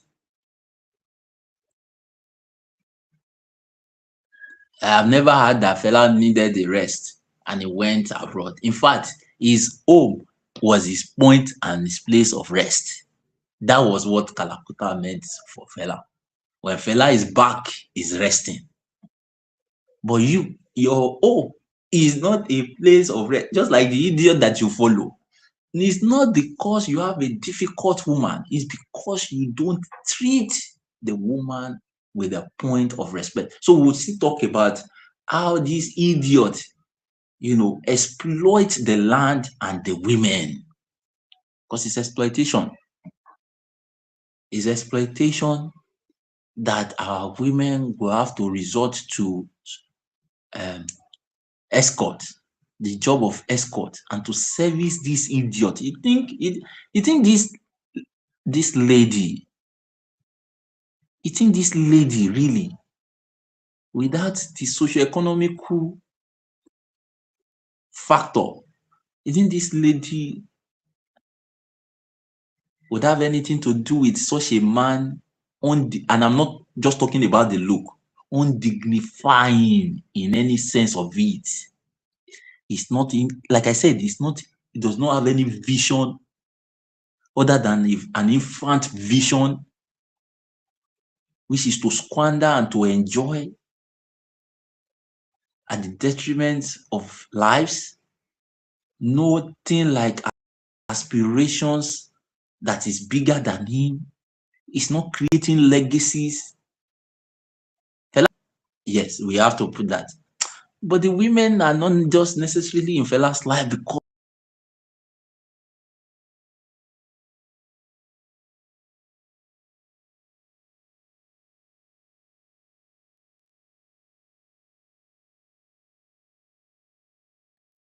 hello, comrades. Am I back? Yes, we're back. What you said last was Fela was handsome. Yes, but the women are not necessarily in Fela's life because Fela was just handsome. No, in fact, the criteria in need in itself was not just because Fela was a musician. And we are seeing the likes of his colleagues now, but not to compare. For a woman, because the woman understand, like I said, the connection between the woman and the land go deeper. For a woman to stay connected,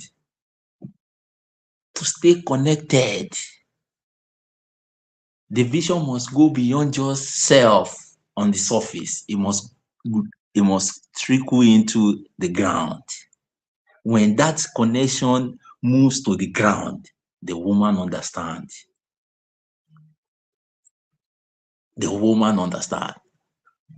We'll do relationship advice too, because these idiots, they are looking for something. They are looking for something in his third marriage or second marriage that he has not found. I think he's on his third marriage now. And he cannot find it because he's not built in looking for things. He's built in deepening the connection with himself and his roots and his land. It is until you find it, and this is what capitalism does. Capitalism tells you that the women just want to be materialistic, because when you are not giving them anything deeper to live for, what do you think would happen? What do you think will happen? But you present something deeper than just the surface and see what life will give, what the women will give in return. Women existence and organs and biology, the biological structure of a woman shows that she is more than just the surface. She is for the preservation of her species. In case you have not known. But you guys are not deep because you have been miseducated. You have been given the education out of duress. Your education now is so that you can pass, so that you can gain a job, so that you can buy things that connote rest, but will eventually not give you rest, but trap you into what Robert Kiyosaki called the rat race in his book. Two of his books that mentioned it. I think it became a cliche known to him in Cash Flow Contracts and then in Rich Dad Poor Dad. That you are chasing your rat, that a rat is chasing his own tail, that even if he catches the tail and decides to have a bite, he still will lose. Do you imagine such a life? That even if you, just like the rat, even if you are able to meet with your tail and you decide to take a bite, you still will lose because you will feel the pain because you are biting yourself. Such is the life that you have been trained, conditioned to live. So liberation is not for, that's why people don't understand what we are after. We are about our life. The freedom goes beyond just putting more money in your pocket. That's what this idiot do not know. That is why this idiot wants to go on a private jet. You see, there is an infantilized behavior here. Infantilized behavior as an adult.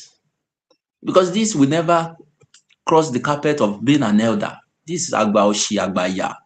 This is not one that you should look and decide to go with anything that is coming out of their mouth. This is one you should examine and go the opposite route. These ones only show you, yes, they teach you something. They teach you how not to live life, because this is the most useless way of living life.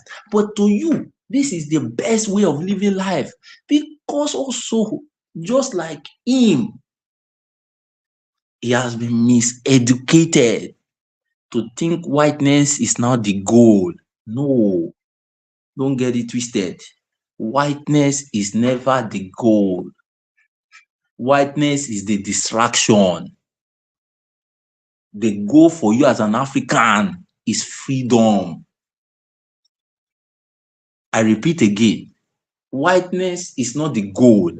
Having more money in your pocket as the enslaved, enchained people is never the goal.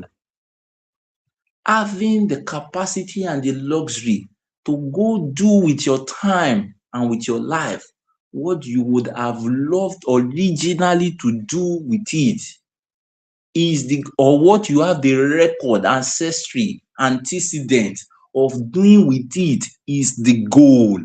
We have an antecedent of working, but without the demand for survival. That's why you do not understand when we say that the system that can get us, not to the point where we are coming from, but to the part where we were, is socialism, is Ijoba Kajola, is called Ubuntu, that it is not one against the other, but it is one for all. It is one for all. It is all for one. It is what my people will say, awonigba onigbowo. Táwo ò bá gbé awo onígbọ̀wọ́, àwa tẹ́, àwa yá. That it is one that helps build collectively in such a way that one assists the other. And without the assistance, without the effort to help, to mitigate with the challenges of building, of working together, of collaborating with one another, that such ideas, such freedom will not be achieved. Will be a thing here. But you do not understand, because the socio-economical realities is not just socio-economical realities anymore. It has become cultural. Cultural in the sense that the ways of your enemies is now suitable for you. You think it's suitable for you. You think to work your ass out on the plantation is now a win for you too. No, it's not. Talking about, I wanted to speak really yesterday when we were talking about Grammy, because me, I do not, like your point, I stand the share point of the fact that me, I do not support that African people are waiting for Grammy to acknowledge Fela Anikulapo Kuti. And I think if Fela, not that I think, I'm sure that if Fela was alive, Fela would not have shown up there. Because Fela is not an infant. It is not, see, Fela is not infantilized. What is a word? What is meta compared to what I have lived for? Who does that? Who create a meta? And say to me, you see, and say to me, if I do not have this meta, I have not lived.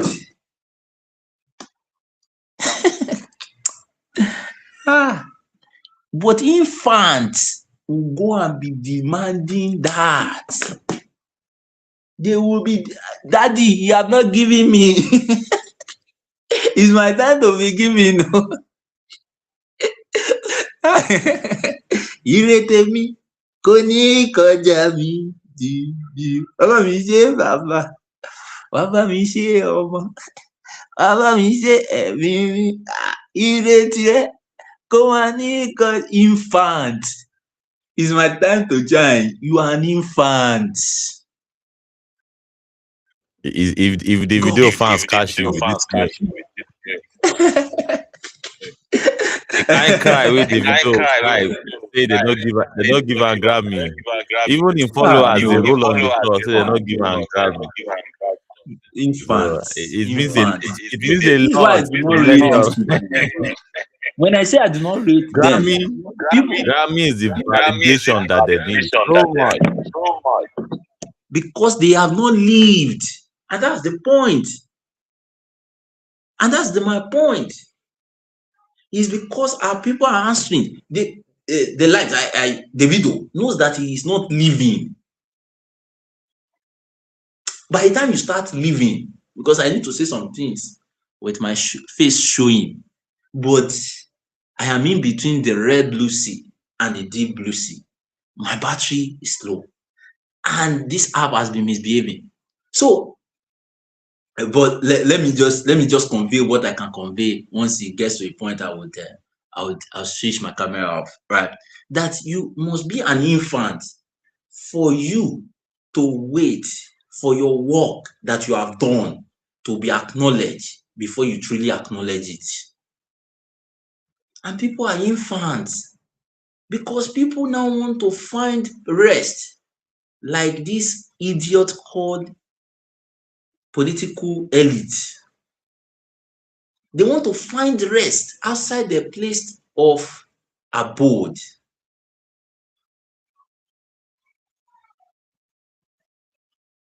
And it's because, for instance, you must have heard before that one of the ways to exploit a lady or a girl, a young child, is to say that they are beautiful. But that is such a child that have not been told at home all her life that she is beautiful, have not been acknowledged as a beautiful person, that it will shock, it will take off her feet. That when a guy now randomly comes and say she's beautiful, then she values what the person has said because no one in her life had told her this. No,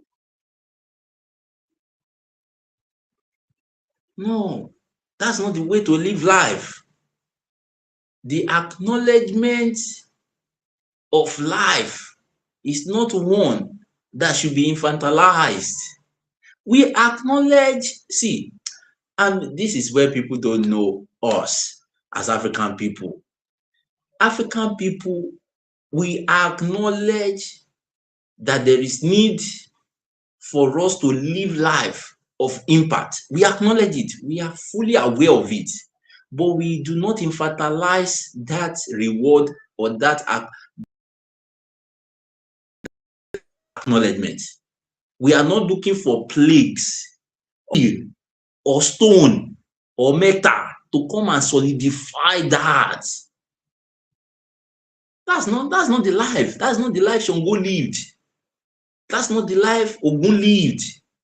That is not the life Obatasha lived. But because, you see, there is a disconnection between you and them. You don't even know them. You don't want to be like them, right? And that you must now have infantilized that need to be acknowledged. Because you don't know what it means to be acknowledged. Because you don't even know what Ogun means. That without Ogun, there is no technology.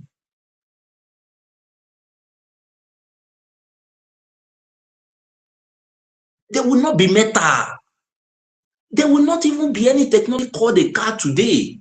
Because every technology still have to answer to the obey theory, Ogun theory of working with a metal.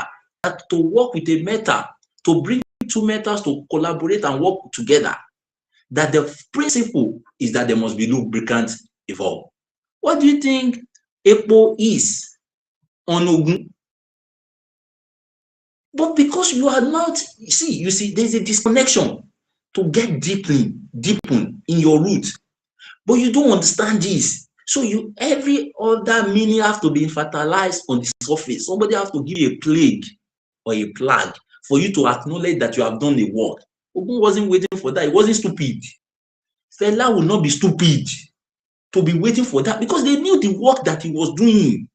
Fela was already singing. In case you don't know, Fela was trained in some of the best musical schools across the world. Between early 60s and late 60s, Fela had recorded albums. He was already singing. Maybe not the kind of breakthrough in musically that you would want, but he was already singing. He was already being played, heard.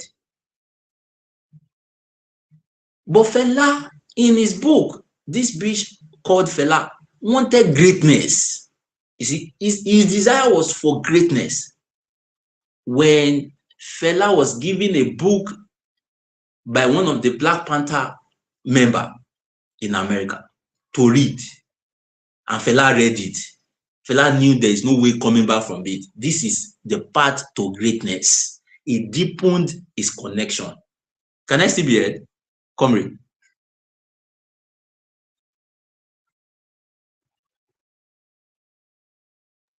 Can I still Wow. be heard? Yes, yes. I think we are back now. I think we had a connection timeout.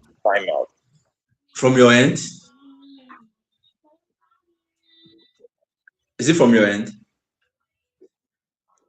I wouldn't know. But can you hear me? Yes, I can hear you. I can hear you. Yeah, please Yes. proceed with your submission. Yeah. Let's say Alright. 5 to 7 minutes before I interlude again. Alright. That would be nice. So, but Fela wasn't an infant. He wasn't waiting. He knew the work he was going to do, and he did. Olufunmi and Son Kuti wasn't waiting to be infantilized. If Chinua Achebe had wanted to be infantilized, Chinua Achebe would have been discouraged when his colleagues were giving Nobel Prize, and he was overlooked. But guess what? Chinua Achebe sealed his own impact with his works. Things fall apart. Is it a joke to you? It's a joke to you because you are also being infantilized, so you don't know how deep that work is. But across the globe, things fall apart. I think have been translated in more languages than you could think of. It's read in China, it's read everywhere. Everywhere you could talk about. Because our ancestors are not waiting to be infantilized. If they were waiting to be infantilized, to be acknowledged in an infant way, they would not even have made the decision to Patrick Lumumba. Lumumba is a joke to you, many of you, because you think he's just a governor. But go and read the story. How he was massacred. Not that cannot be murder anymore. Massacred. Go and read Thomas Sankara's story.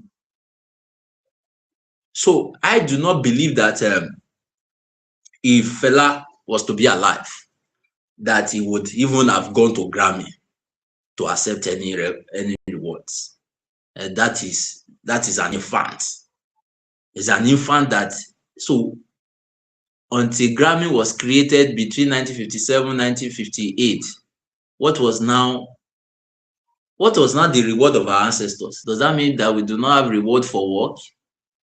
What is not the proof that we were putting in the work? And besides, it speaks of exclusivity. Grammy now determine who and what is doing what. That's control.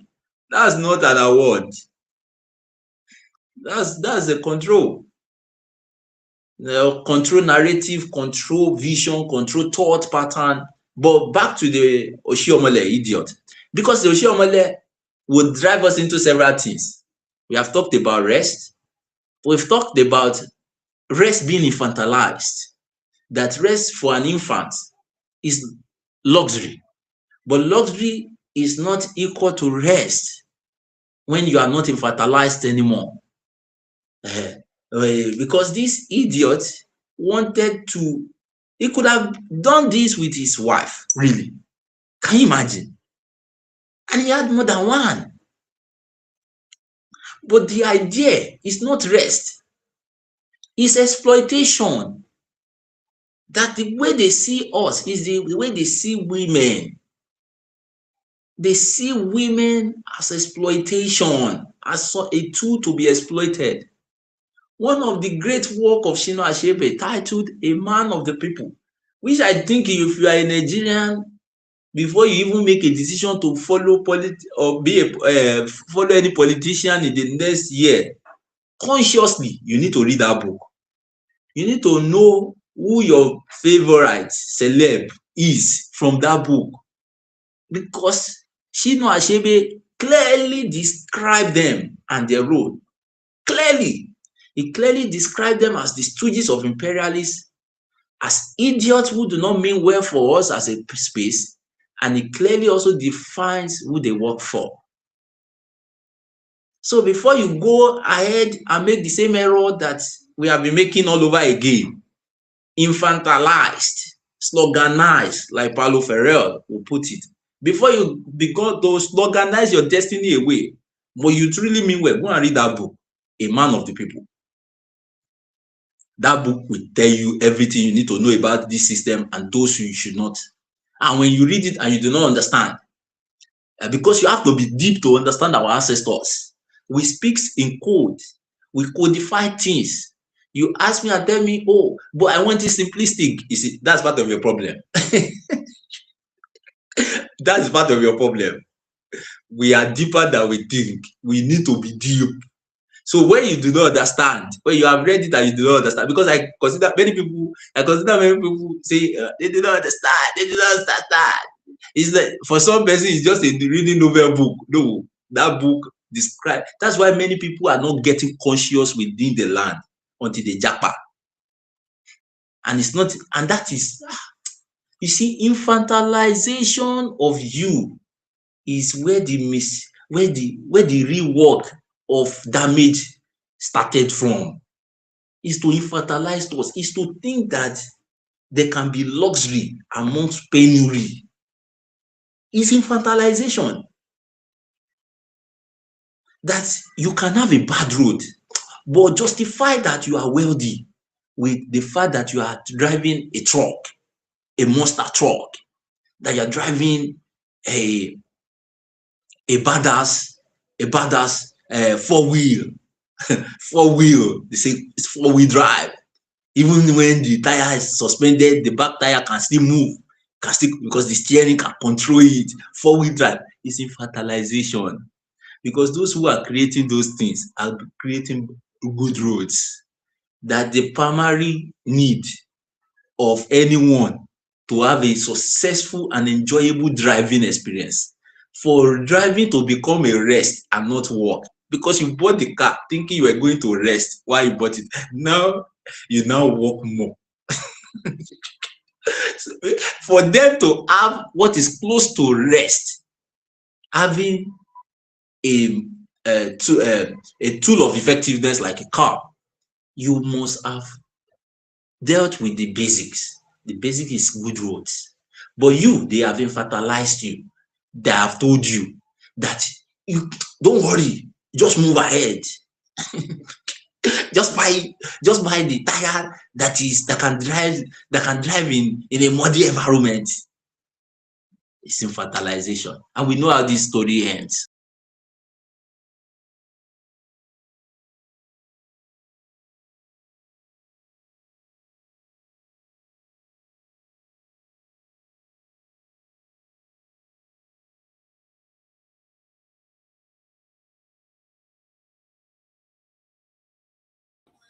Well, seems as though we have lost connection with Shinwailara one more time. But well, I think the points that he has raised has been very, very salient points. So far, so good. And of course, if I were to link what I've heard him say so far, so good to the topic is that the reason why our politicians behave the way they do is because they have not grown beyond childhood. Maybe perhaps because they were deprived of certain things when they were a child, they felt they still need to live that fantasy as an adult. Because in their youthful age they had no, you know, they actually fantasized doing some things when they were young, and they could not do it while they were young. So now that they are old and they have resources, you know, they have the means of cornering people's resources to themselves, you know, according to many people's analysis of how they got their wealth. They can now live that fantasy fully, which is, well, a very sound argument to make, because logically this doesn't really make sense for an elder. Someone who's an elder should have gone gone beyond some of the frivolities, or perhaps some of this kind of lifestyle. Mm, that is the logical thing to believe. But well, um, thank you so much, Shimailara, for drawing our attention to this. And of course, it's a very interesting angle to look at things from. And of course, there's a different angle that some other people would look at this from, such as the angle that Shore is looking at it from. Let's take a listen to the angle that Shore is looking at this issue from. Then we'll take it up I from want there. For to the sake of news ask a listeners, I have question played because this we have before, seen and well, activists let's play it again. well Let's listen celebrated to what someone now who has known become to something else. Make Oshiomole I for don't over want to use them 33 when they too years strong, but I'll give an would say example. about him. You know, Because one it's of the important most for us to popular also take note labor of leaders what in people Nigeria would say or in Nigerian history about is Comrade Oshiomole Adams pretty much. Oshiomole. Yeah. You know, Comrade Adams Oshiomole, all we needed to hear was him say, we are going to shut down the country. And everyone would rally and do so. He contested on the platform of the Labour Party, won the elections, had his mandate stolen, went to court. I remember Okada riders accompanying him to court. In fact, police come begin the beg, say, if they come, make people no follow him. Because they could feel that wave. You know, he retrieved his mandate. The Supreme Court, you know. And if you are looking at how Nigerians have lost trust, total trust in those that call themselves activists, or perhaps those that destroy the context and the meaning of activism. All right? People like Oshiomole, who had destroyed the concept of activism, they are the ones who destroyed the mental perception of people of what is known as activism. If you now see why people denigrate and speak ill of activism, it is all thanks to some of the earlier figures who were known as activists. You saw what this gentleman was saying here about how people stood in solidarity with Adams Oshiomole when he contested under a particular platform, and his mandate was stolen from him, and people rallied around organic support, organic love. People thought that, well, this is a man who seemingly fought a system, who seemingly pictured this whole um, perception of someone who can carry the interest of the people. And what do you think would how these people will feel now that Oshiomole has been given the power as a governor twice, and of course as a senator now? This same Oshiomole slapped a woman, slapped a widow in public after he had been given the mandate to be the people's voice, people's conscience, people's custodian. So you now see why people denigrate and call out activists, saying that activists are fake. It is this same Oshiomhole that we are now seeing today. You know, his videos showcasing him caressing the feet of a young lady that is more or less like a daughter to him. That should be a daughter to him. But we understand that this particular individual is an adult content creator. And you know what that means? Just to say it as mildly as we can. Of course, to as many as those that our target audience that have the intelligence, they understand what they talk. Nobody use all the math, they talk all of these things. But many people will say that girl na harlot she be. And na there, majority of the money wey Oshiomole they spend, they go to. And majority of the money wey Oshiomole they get now, that is it was meant for the people. That is what some people would say. So I think it is clear now the reason why our people are now denigrating and misrepresenting or double doubting the concept of activism. And activism is just one of those concepts. There are other concepts that people who have represented that concept, let me say that slowly.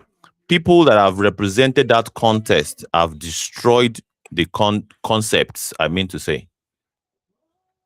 You have people claim to represent a particular concept, but basically destroys that concept. And I'll give you many examples in our society. Number one,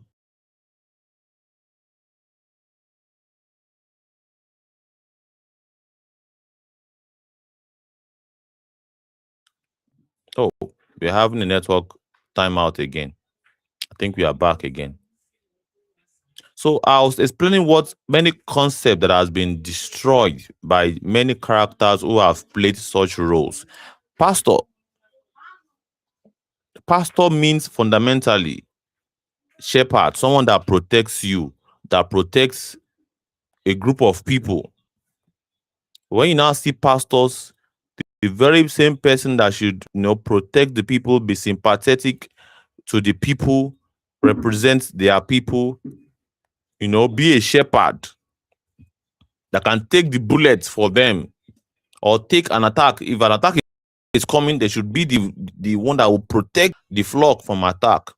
They are not the very same people, the very same pastor who should serve the real purpose of that name are the ones now basically hurting the flock.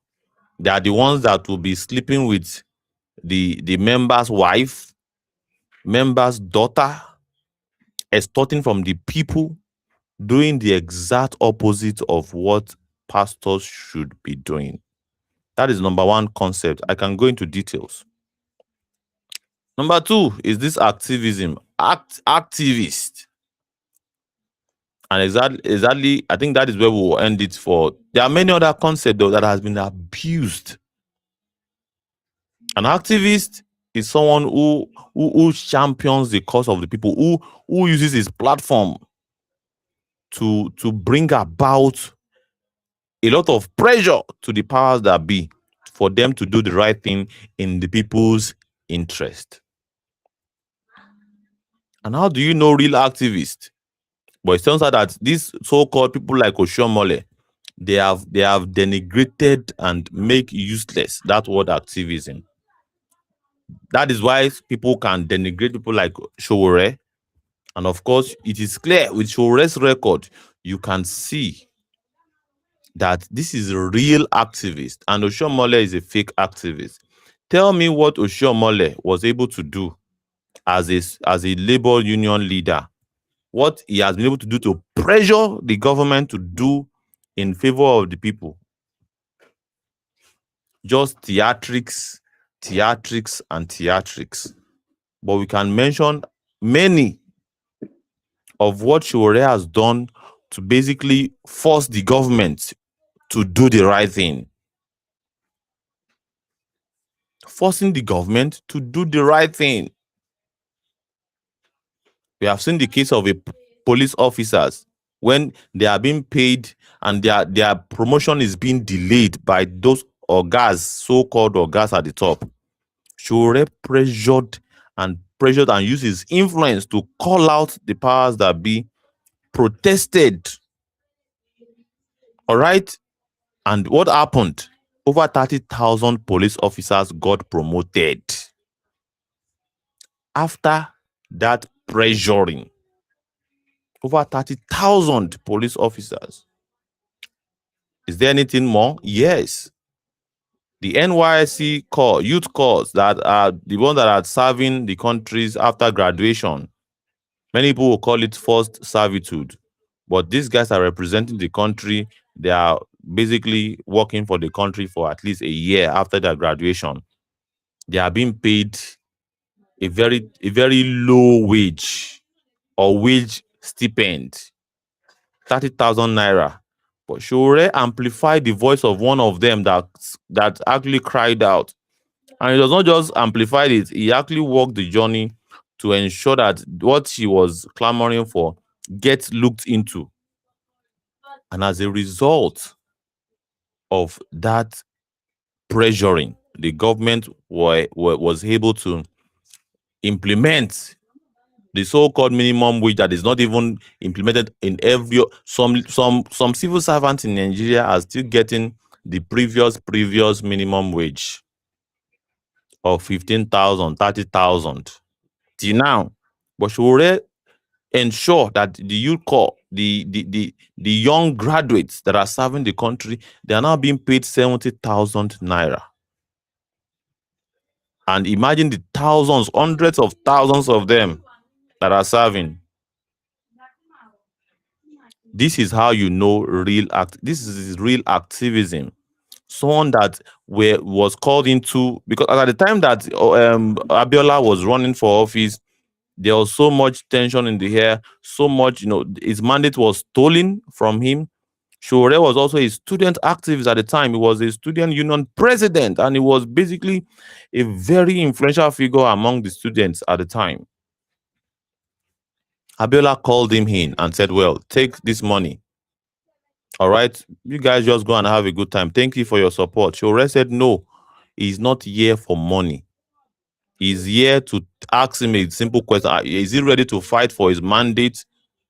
Or he's just ready to, because they were fighting the military at that time. They were fighting for a return back to civilian rule. They were fighting for a return back to civilian rule at the time. They were fighting the military. So Shure proved that he was not buyable. He's priceless. And at that time, the money was so much that so many of these current so-called politicians will have received it and just forget about any other thing. Shure refused it. At the time where Abacha was offering, vehicles to all the student leaders, he refused.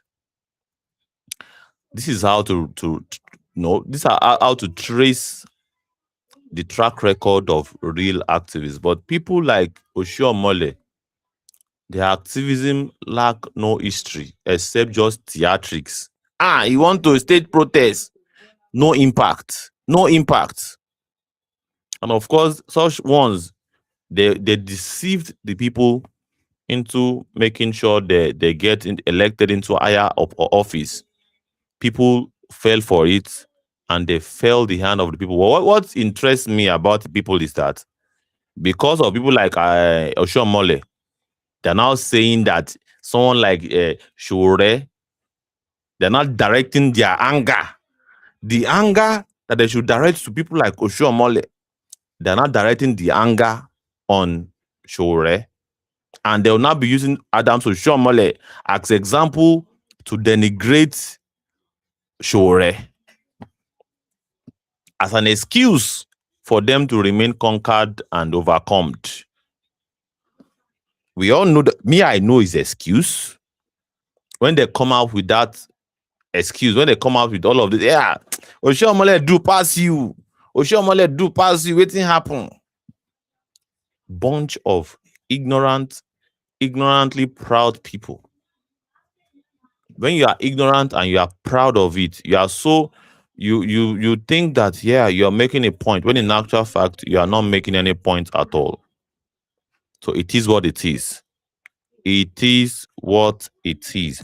And of course, it's the reason why we do what we do, to bring to your notice all of these things, to set the record straight. Because they are controlling the narrative. Some people still believe that Oshiomole was a good, and according to this reporter now, this particular podcast interviewer now, think Oshiomole is something. Let's play it. I want to ask a question because we have seen activists celebrated now become something else. I don't want to use them when they're too strong, but I'll give an example. Yes. You know, one of the most popular labor leaders in Nigeria or in Nigerian history is Comrade Adams Oshiomole. You know, Comrade Adams Oshiomole, all we needed to hear was him say, we're going to shut down the country. And everyone would rally and do so. He contested on the platform of the Labour Party, won the elections, had his mandate stolen, went to court. I remember Okada riders accompanying him to court. In fact, police come begin the beg, say, how quickly he jumped from when Adam Oshiomole want to shut down the country, everybody, he did not go into the details of that one. He was not interested in the details of that. The details that he was interested in was how Oshiomole contested for office and his mandate was told. He did not give example of when Adams Oshiomole shut down the country. And of course, that resulted into something that, served the interest of the people. He catapulted into his political journey immediately. It is our duty to call out all of these things. People don't follow him because they could feel that wave. You know, he retrieved his mandate. The Supreme Court, returned the mandate, and then he switched political parties, became the chairman of that same political party, and was even captured in a video footage saying, "If your come to our party, your sins are forgiven." You see, someone that is so you now begin to wonder if this is how activists do in other climes, or perhaps in the real meaning of activism. Is this what activism is? This how an activist do? You can imagine jumping from Labour to APC and became the chairman and was captured to say anyone that joins APC, your sins are forgiven. So what is now the essence of you being an activist? It means you were never an activist in the first place. And of course, it validates what people like Shore was saying about him, that said he's a fake activist whose only activism is theatrics in nature. Theatrics. So let's keep listening. Now, as a young boy who grew up in Isolo area of Lagos and who sometimes had to wave Nigeria flag. No, green leaves. Because that time when protest riot happened, people go put out for their windshield. Just thinking about it now and looking at the situation now, I begin to want, does activism have expiry date? Let me intervene. Thank you, sir. And I will tell you, with benefit of experience and history, Oshiomole was never an activist. You can go and check this out anyway. And I will send you, after this show, a press conference we did in 1992 or so, where Oshiomole and a guy named Pascal Bafia, he was a former NLC president, had a deal with Babangida to increase fuel price and supported it. In 1992? Yes, I did a press conference where we named him as the enemy of students. Because of what he did when they first started this whole fuel increase. Oshiomole was part of it. Oshiomole was never part of the pro-democracy movement. He was one of the few labor leaders during Abacha's time who was living in Abuja when all the activists had run away from this country. And I've said this several times. What Oshiomole was doing at the period you are describing is what we call organized outrage. Organized outrage. You go and meet Obasanjo, Baba, increase the fuel price. We will fight small. You will come put them back to the place where it's supposed to be.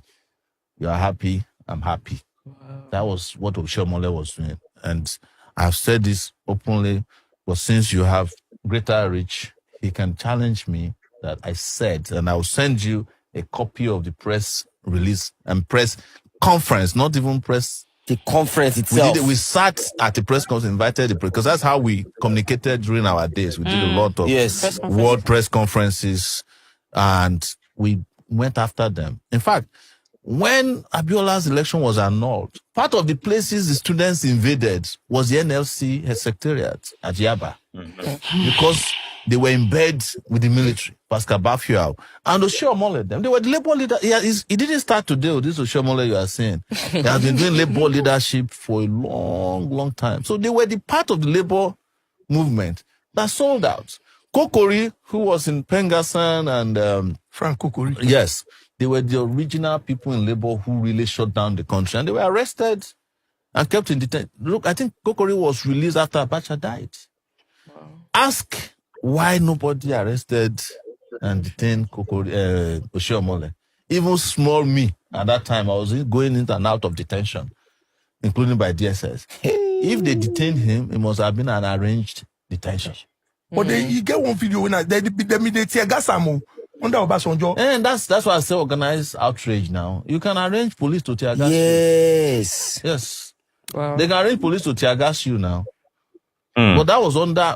We are talking about serious fight against military. So the one you just said now that is scattering my head now, because I'm now trying to marry it, because think. So we have activists for a reason. Activists for a season. Activists for a reason and activists for a season. You mentioned earlier that he was the most prominent. He wasn't. The most prominent labor leader in Nigeria is Paimodu. Michael Imodu.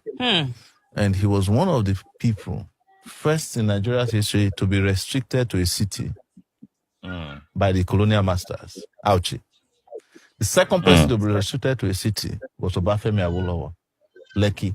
Not this Lekki where you people are. There's still a real Lekki after Dangote Refinery. Yes. That's where the real Lekki is. Not it's a real Lekki town. Is after Dangote Refinery. Not the face one here. Not the faces you have here.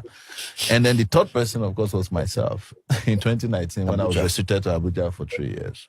So when you are talking about real labor leaders, don't mention Oshiomole. What of Joe Ajero? It is a secret in our within our circles that everybody knows Oshiomole, to be a Garacha labor leader. What of this Joe Ajero now?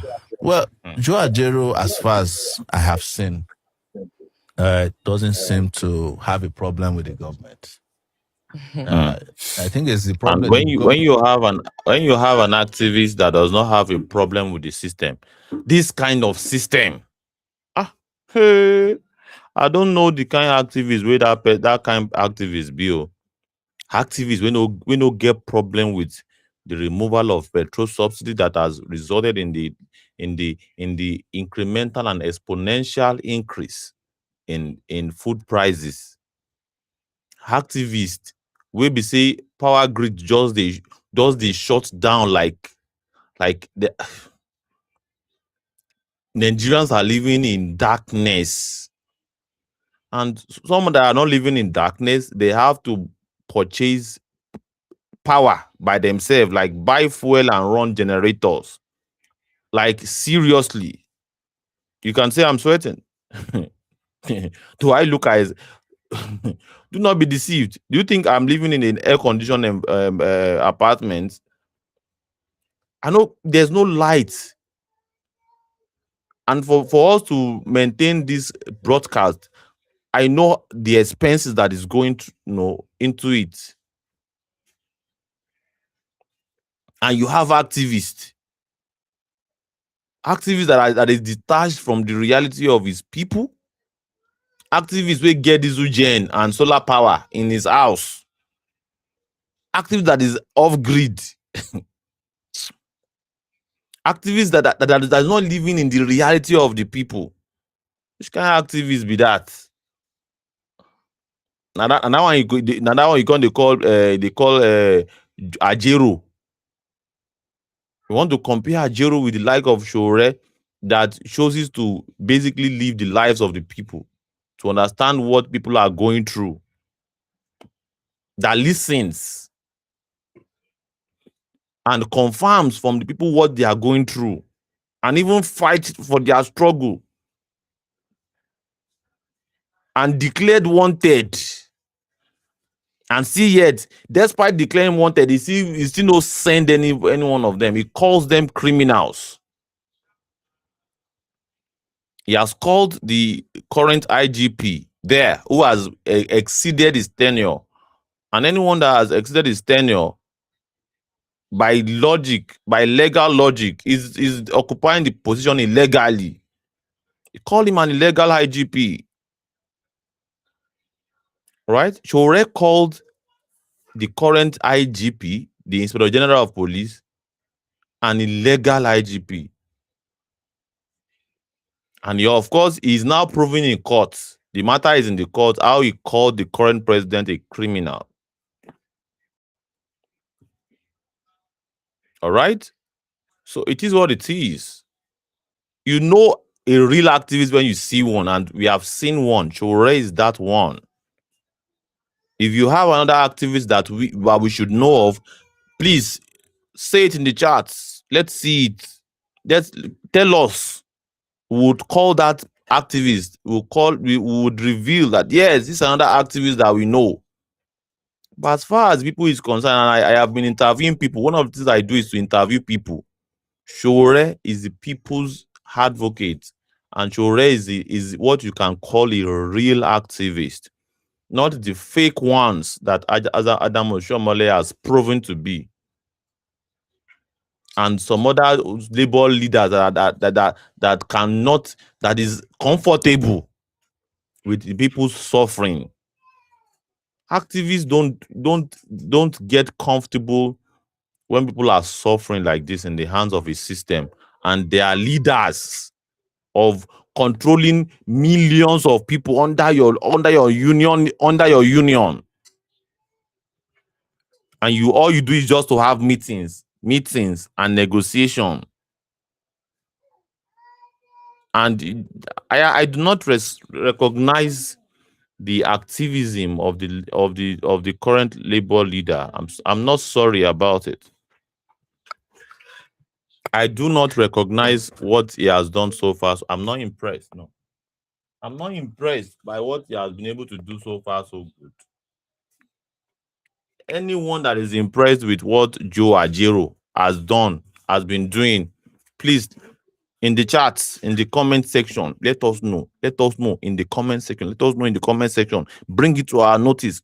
If you know any other real activists apart from Shore that is pushing people's struggle and shutting down the system to address people's needs, or perhaps making impact, pressuring the government, and of course even saying, well, I don't have to be doing this whole pressuring of a thing.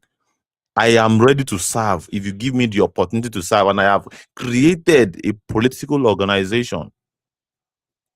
I have created a political organization that you can actually support me from.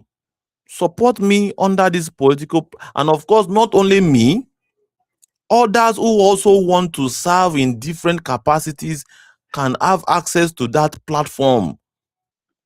They don't even have to know me. They don't have to know anybody. This platform is meant for the people. Away from the godfatherism that is actually very, very much present with the established politics. Away from it, I have created a platform that people can actually make use of. All right. So I have created a platform where people will use to run for offices, to bypass the godfatherism. How more can anyone prove to be a real activist and carrying people's interest apart from Shore? And if you know any other, please let us know. At least we have been able to say beyond every reasonable doubt and prove beyond every reasonable doubt that Shore is a real activist. Let's face it. And all these other ones have only denigrated or perhaps misused and misrepresent the whole idea of activism. End of story. I even have a problem with his little activism. And I've told him that we need to know who is after who. Because how can you be labor leader in this period and the government is comfortable with you? You understand? Exactly. And exactly what I have just said. You know, you cannot be a labor leader and the country is the way it is. And yeah, let's bring. Yeah, thank you so much. Thank you. Basket of content saying that in no day, if tell us if you know. There's no, there's no other activists that we know of in Nigeria that is actually we can prove beyond every reasonable doubt that is still doing what activists do. All of these guys are sellers apart from Shore, and they will now begin to say somebody is painting Shore as a saint. That's why I said if you know any other activist in Nigeria that is doing what Shore is doing, challenging the system, getting into trouble because of the people, getting into trouble because of the people's struggle. That is the line there. Someone that gets into trouble for people's struggle. Thank you, my ancestors, for putting that into my mouth. That is the only way you know real activists. Someone that can get into trouble for people's struggle. And Shore has ticked that box. It ticked it in gold. All right. And of course, we are getting feedback from the comment that no day, such activists no day. Tell us if you know. Yes, that's what I'm saying. Tell us, day. And if you did make the talk Nigerians are the ones taking us back. Let's support Shore. Absolutely. Nigerians are the ones taking us back. Let's support Shore. Thank you so much, Basket of Content and Omologo. Thank you so much. Thank you so much. And of course, you can see on the screen a link that anyone can make use of to join us in the studio here. And when you join us, you'll be able to let's hear what your own submission is as far as this issue is concerned. Let's keep up with the sound. You can't even do a strike for more than 1 day. I attended one of their strike. It was supposed to be for 2 days. The middle of the first day, they have disappeared on us. The second day, they didn't even bother to tell us. And so since that time, I have respected myself, So because, anytime where you see activists for Abuja, we get business card, they run. Activists will get activists will get business card. So activists we get just package. So wait, I want activists we get you now know the activists we get business card where we they talk. Activists we get business card. And many will say VDM falls into this category of activists we get business card. And I'm not afraid to mention it because now the feedback way many they tell me be that say VDM now the activists we get business card. Activists we talk say in go one village, go build borehole and water using the resources that was donated to him. He said he used 13 million. He used 13 million to build a borehole where the talk say no they work because of juju. VDM talk say in NGO went to a place they were not able to even sink the borehole into the ground and they already spent 13 million naira.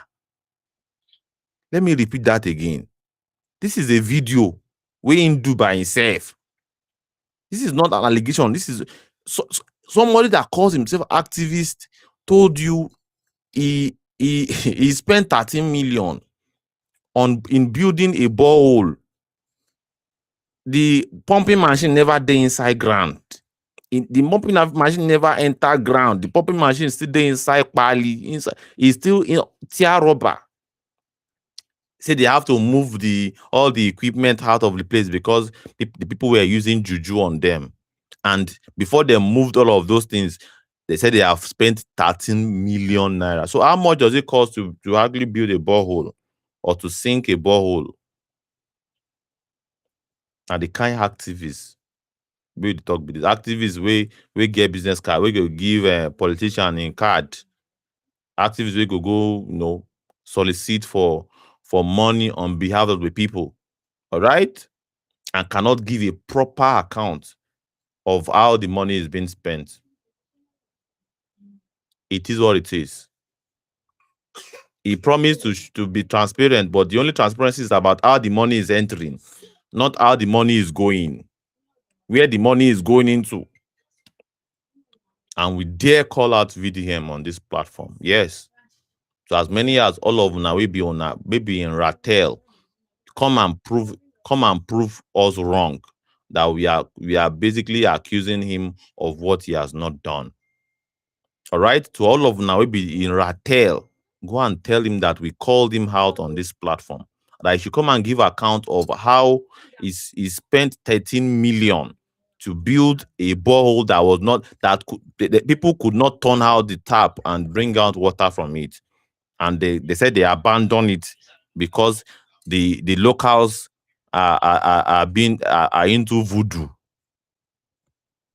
All right, voodoo. So let us call out what we should call out and basically be serious in this country for once. But of course, many people will talk, say, you don't be too serious. Nigerian matter is not as serious as that. You don't have to get yourself consumed about Nigerian issue. Nigerian issue is too deep than what you think, Don't get yourself all worked up for Nigeria, Nigeria is, just vibe and just live your life. Just forget about Nigeria. Just vibe. Life is too short. As I not get light for how many months now, I should just vibe and roll with it and just try to survive and inconvenience others, to support me. There's no customer. I have to just vibe, and I even if I have to skip meals and ration meals, I just have to, do what I have to do, remain silent and quiet, and people are suffering, you just have to just remain low key, kind of, the Gen Z, eh? Gen Z, where you will find them now is on TikTok, and they will paste their account number on the screen, and they'll be doing one foolish activities. If not dancing, if it is even as high as masturbating on live session.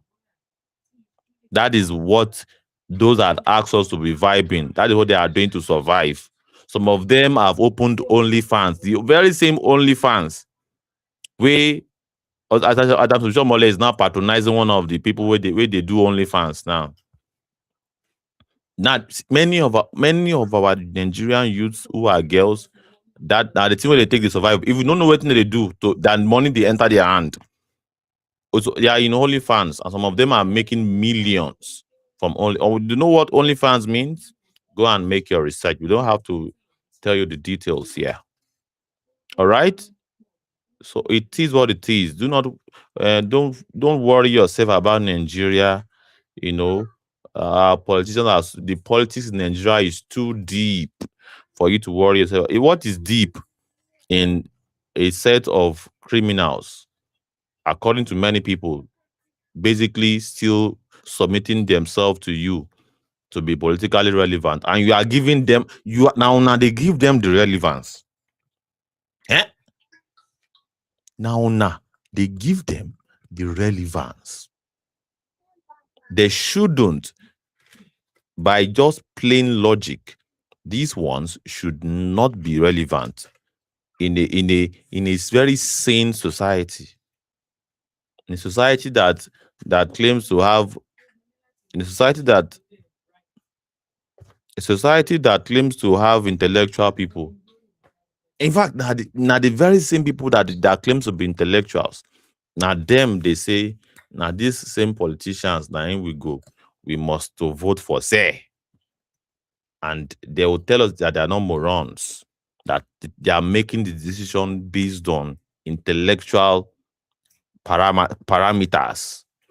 They have done their homework well. And based on their homework, these are the ones that qualify. The very same parasitic career politicians are the ones that should continue to lead the people.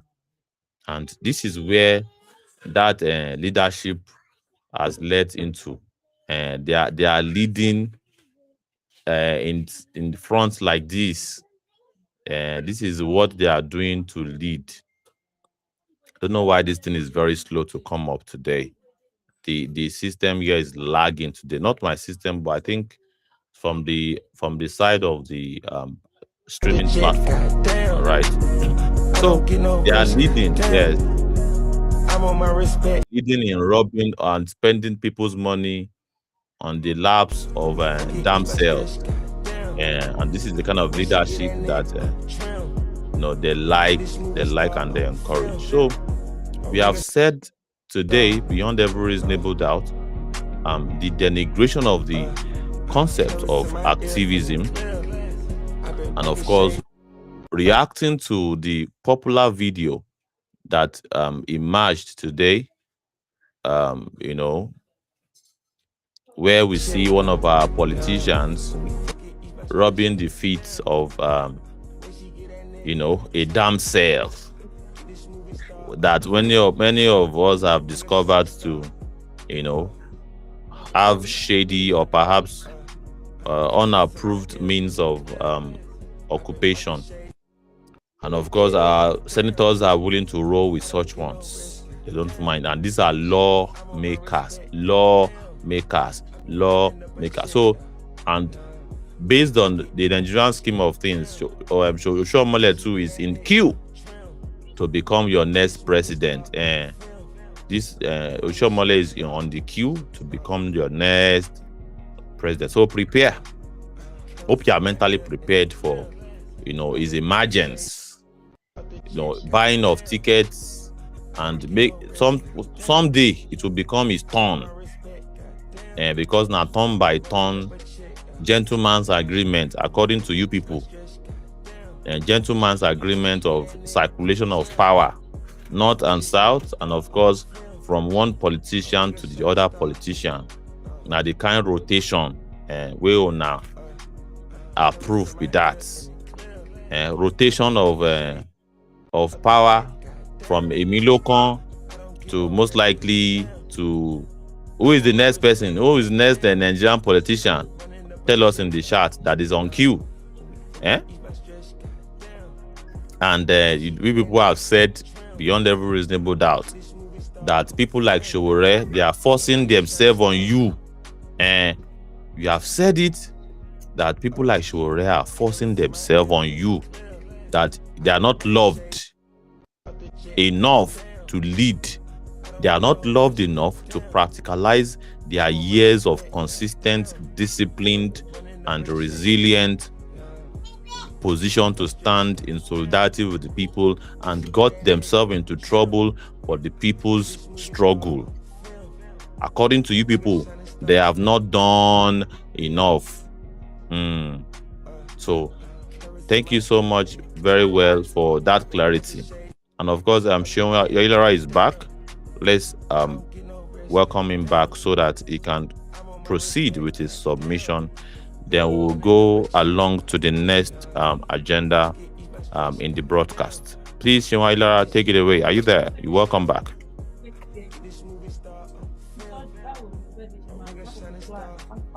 Shimala, are you there? Yeah. Yes, you're audible.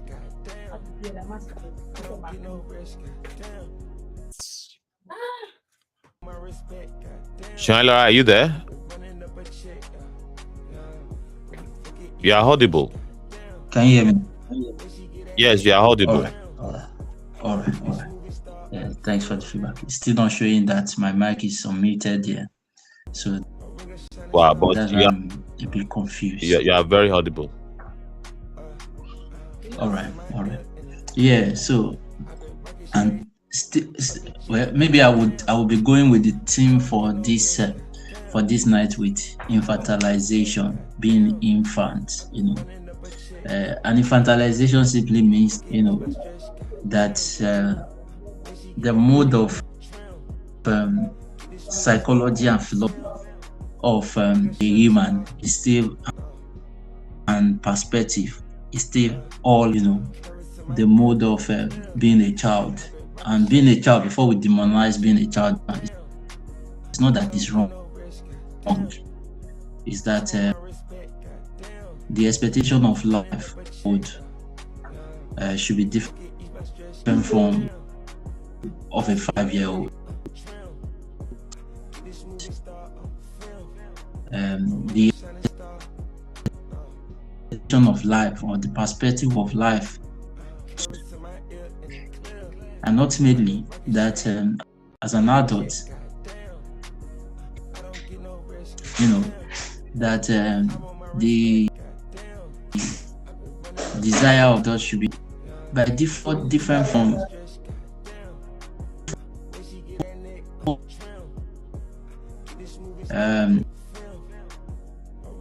that of a child, right?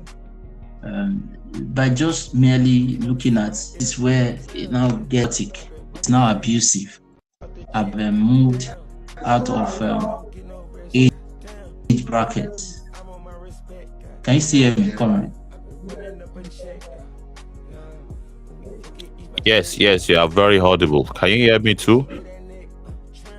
Oh, because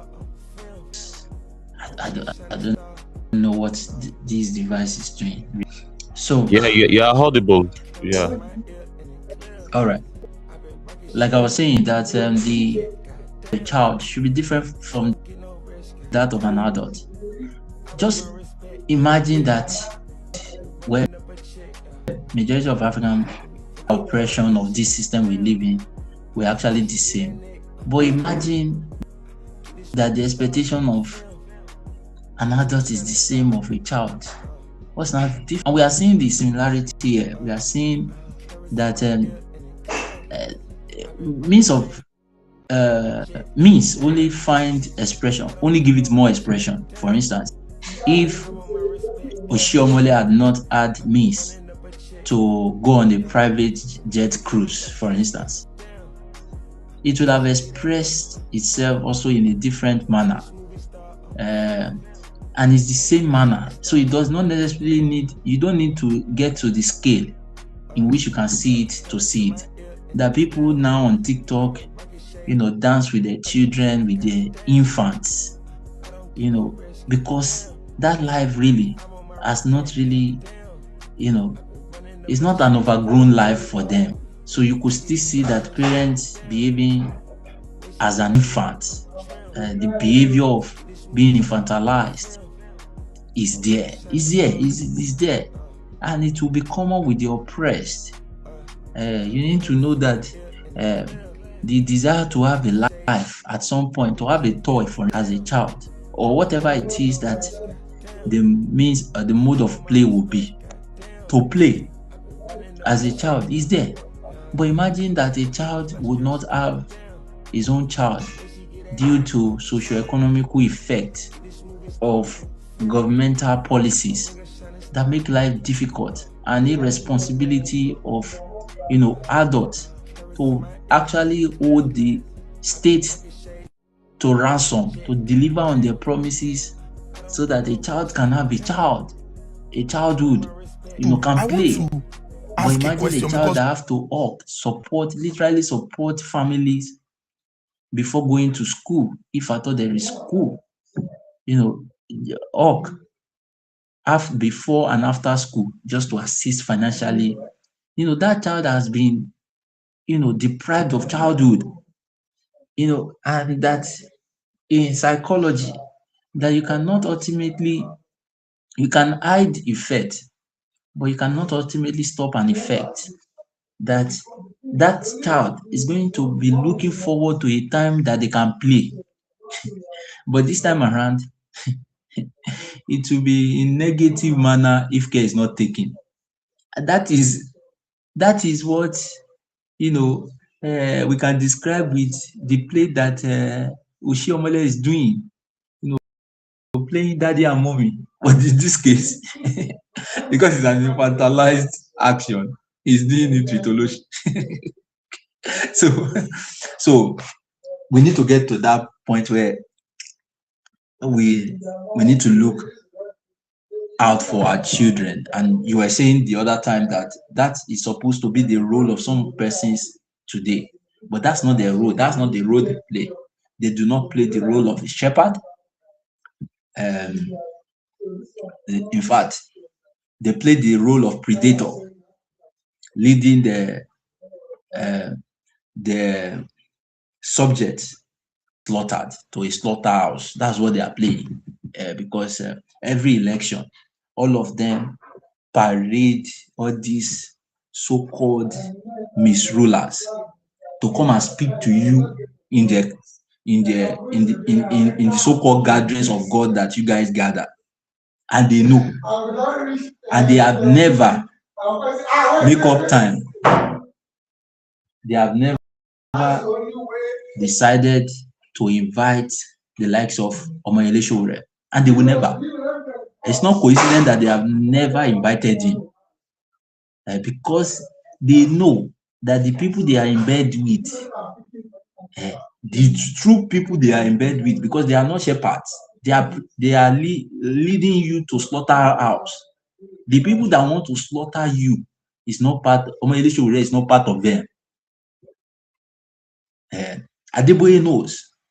That's why I have to lead you to the slaughter room of T-Pain, of Emilokon. That's why Oledepo knows. That's why you have to lead you to the slaughter room of the PDPs, the articles, their own favorite slaughter house. The idiot that was requesting money from Obi that went viral, he knows. That's why he has to lead you to the slaughter room of an obediot. They know quite well what they are doing. They know their role.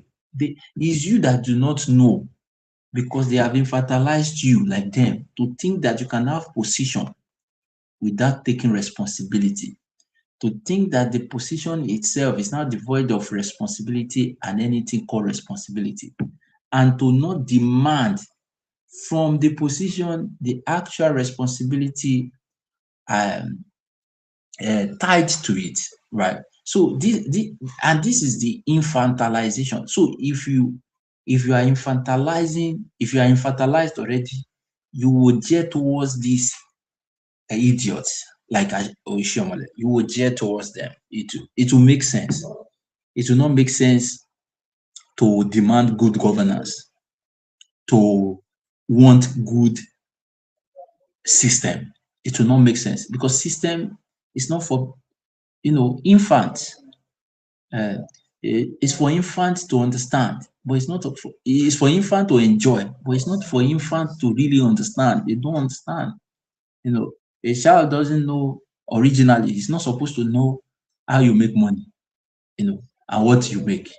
His own is to benefit from that system of the fact that you are able to provide, right? Even though that's changing now. Majority of infants having babies are now bringing the infant into the business world to come and hustle together with them. What a misfit. They are even using their babies and children to sell markets, to do idiotic behavior on social media, and they call it legal. They call it justifiable. And that's the abuse that we are talking about, that you would abuse the land, you would abuse the women, and ultimately you will abuse the children.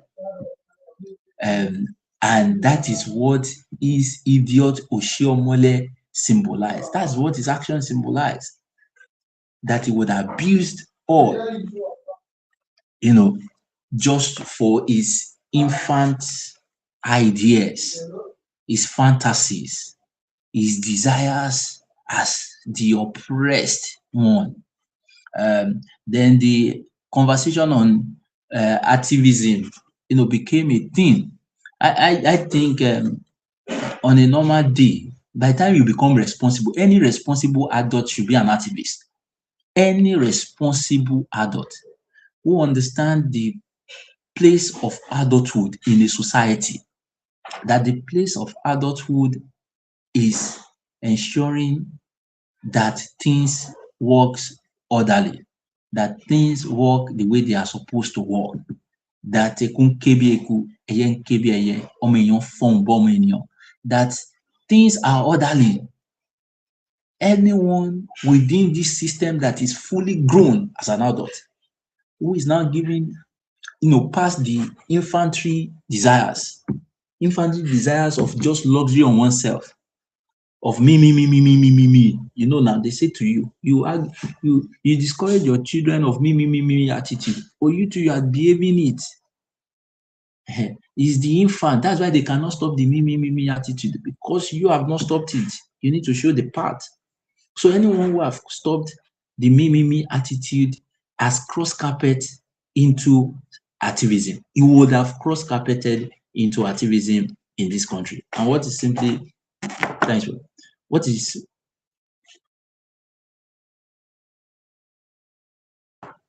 and what is simply activism? Activism is simply demanding things done the right way. It's agitation. It's expression of the fact that we are not happy with things not done correctly, with things not done the way they should and they ought to be done. That's activism. Anyone demanding good roads. Don't you want good roads? But the reason why you think, or people think, that they do not want to be activists is because they do not want to live the infant life. The infantry life, they do not want to stop it. In fact, to now make the matter worse, the likes of Oshiomole comes into activism so that for the sake of infantilization fantasies, permit my grammar, but to meet the infant fantasies is to patronage. Is the same way somebody call himself a shepherd, but is the one devouring you. Is the one doing you. Is the one against your progress. The same person that called himself your shepherd is the one orchestrating your downfall. Is the one, solely invested in ensuring that your life does not make sense. What do you think would happen when your life makes sense as Nigerians? Think about it again. What do you think will happen to your churches and your mosques? When your life truly makes sense, have you not heard that some of your colleagues that live from Nigeria to a place where they have not systemically infantilized themselves or break free from infantilizing their needs, that now realize that there is work to be done, even though it's not dignifying enough, but there is a work to be done to pay bills? Have you not heard that their church activities reduced? Have you not heard that Adeboye said he went to a place, I'm not going to mention the name of, no, he went to UK, I'm going to mention it. And he said that he himself was saying this story, that he called a meeting, and the meeting was supposed to end by 9, that by 8:45, people were already at the back, taking coffee. Number one, when they organize program here, do you drink coffee? They don't give you coffee. No, because you cannot have, you need to know, reading is it's not for infants. It's for adults. You need to begin to do what adults do. He read. When he said they were drinking tea, and which is the normal custom, go and ask anybody. If you get anybody abroad, ask them how church be like. Say, wait, after item 7, how e be like? They go tell you, say, item 7 dey. No think say they won't be just to, and this is the reading part I want to tell you, because you know that they give item 7, but you don't know why they have to give item 7 by force. Because unlike here, where redeem branch collect between 80 to 90% of your offering, and 100% of your tithe, send back to the headquarter. Unlike here, there is law in every branch in the abroad, in the so-called abroad, that only 30% of the money generated can be sent back to Nigeria. Let me say that again. Liberation chat. Did you hear me? Did you get that? Yes, I did. I did. I will repeat it again because many of you do not know because you are Yeah. still an infant, even though you are seeing the effect, but you still don't know. Let me repeat that again. Redeem, collect tithe and offering Yeah. every week. Exactly.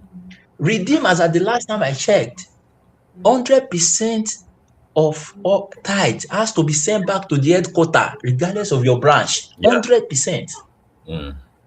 They have About they have 70. reconfigured the whole policy. The last time I checked that, well, after you must have remitted the 100%, so the province will now remit some percentage back to you for the running of the parish, in quotes, basically. They just start that one. Yeah, they just start down. Yeah. But that is even the province now remitting to you. It's not that you keeping it. No.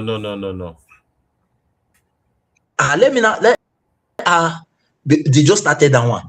Well, and this is still because when you are saying that you want local government autonomy, but you are still going to church, you better ask yourself again whether you understand wetin you dey look for in politics, because as you dey do in politics, they dey do everywhere in this system. So when they collect that 100%, when they collect that, they will now collect between 70 to 90% of offering, leaving about 10 to 30% of offering in the branch. Is that not how they do it?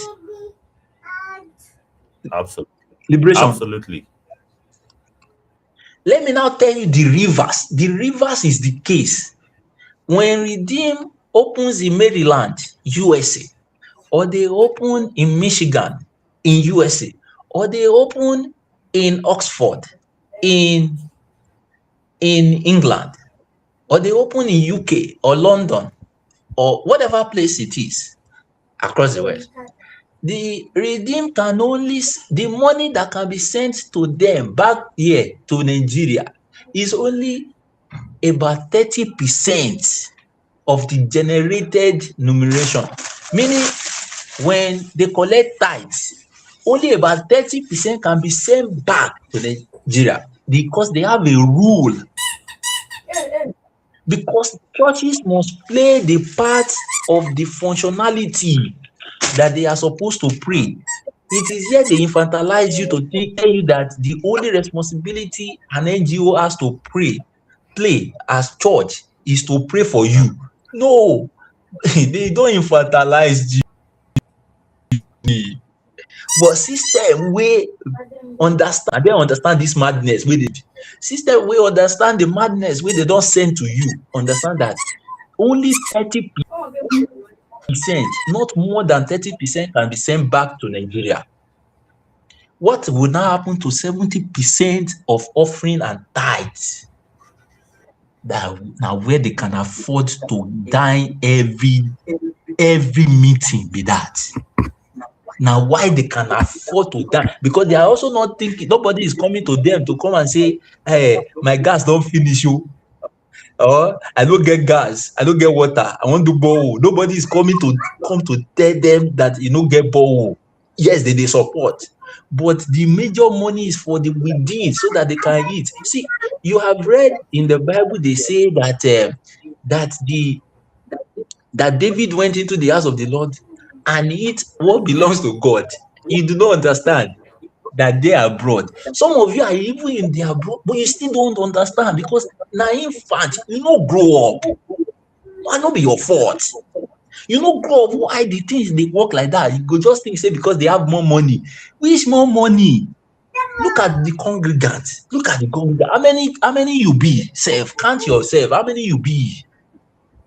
But tea can be afforded. Coffee can be afforded after every meeting. The money is supposed to build the people.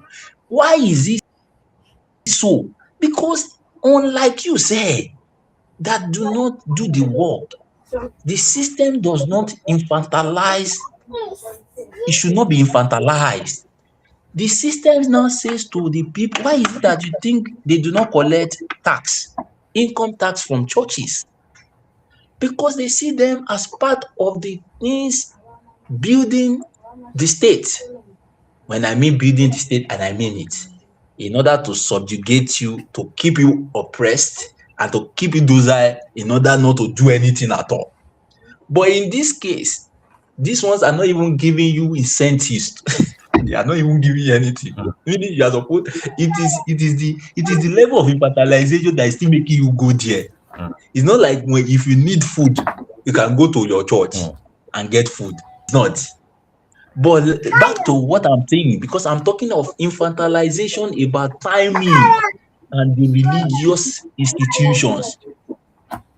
He said he called the prayer. This is Adeboye himself sharing this himself. I'm just doing a reported speech. That's what I'm doing. You can go and look for it. You can go and ask him himself.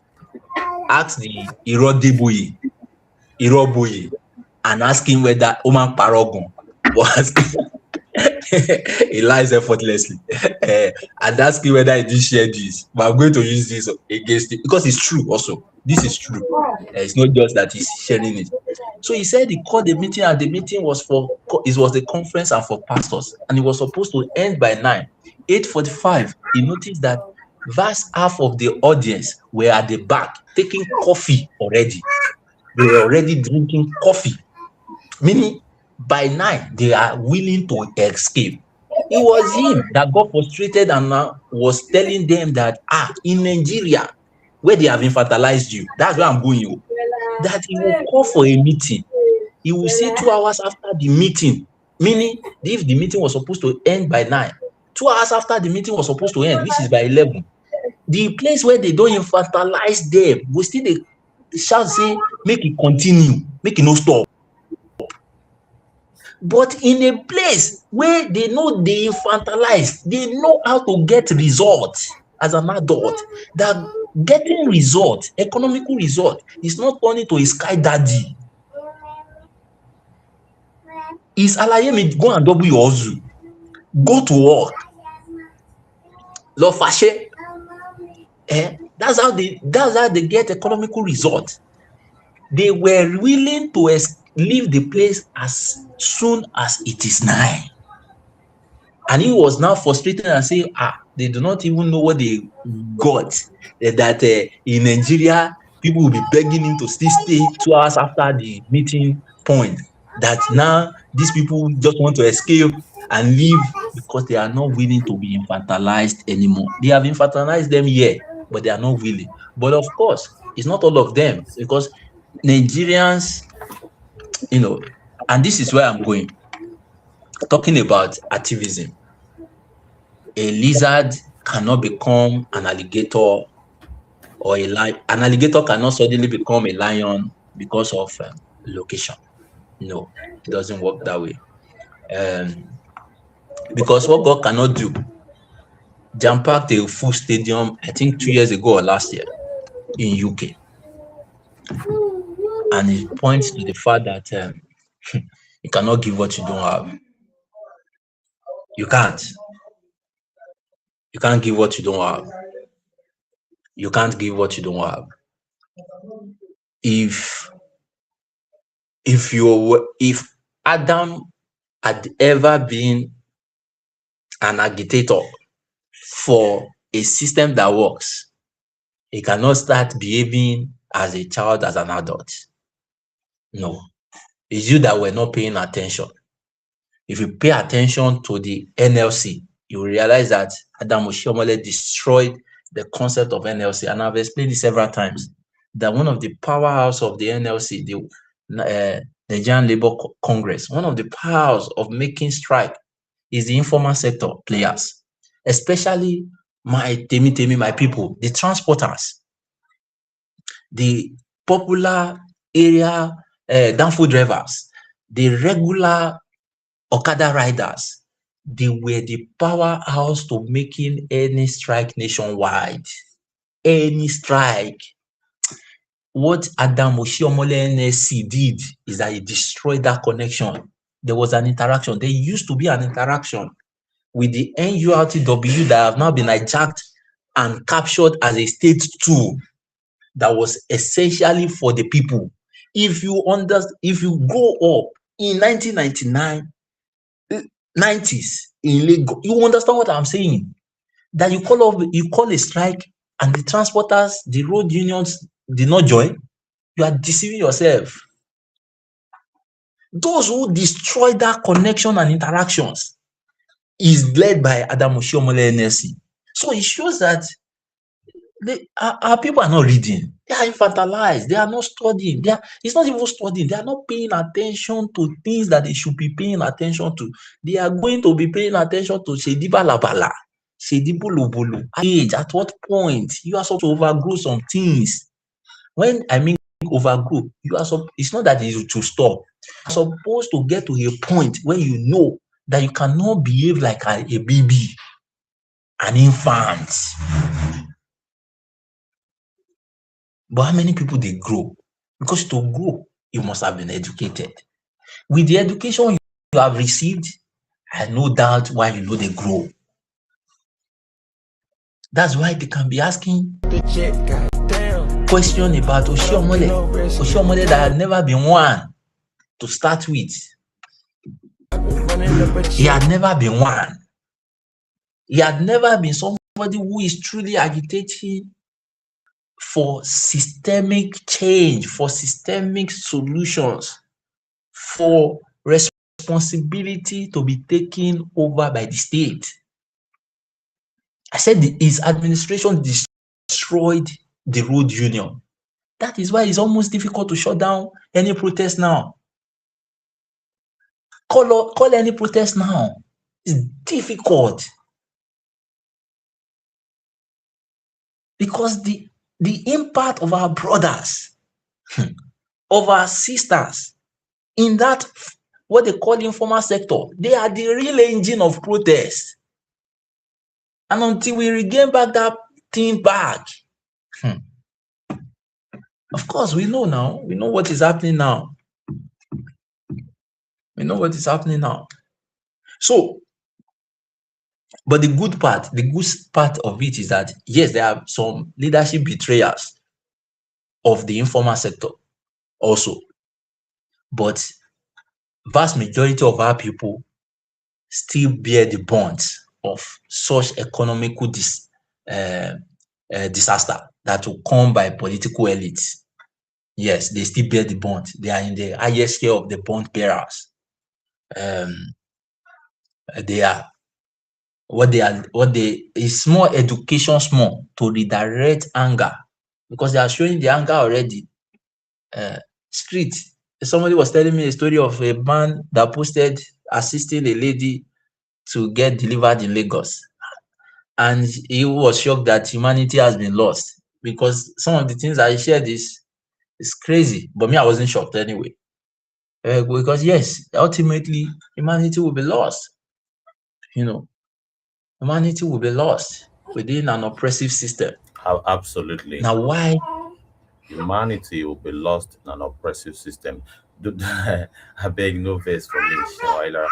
Let me just pause you there. As Godwin has been coming in and dropping. I believe network is kicking him out. So let's allow him to go. Then we'll return back to the dialogue. Shawaila, thank you so much for your perspective. And of course, it's very, very important to note that the very people that represent a concept can betray that concept. That has been see. Nigeria is a perfect and classic example of when people represent a concept and betray it. All right, and I will go into details, but let's pass the mic to Godwin. Godwin, you're welcome. Welcome, sir. Are you there?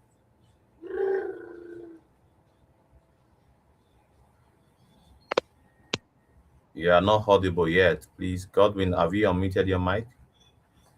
Yeah. Am Okay, yeah. I?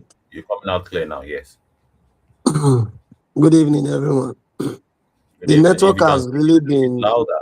Yes, I know it's network. Network is somehow. the network has really been messing me up for the I past understand. 3 days now. So that's why I've not been able Wow. to. Yeah. So let's get back to the matter at hand.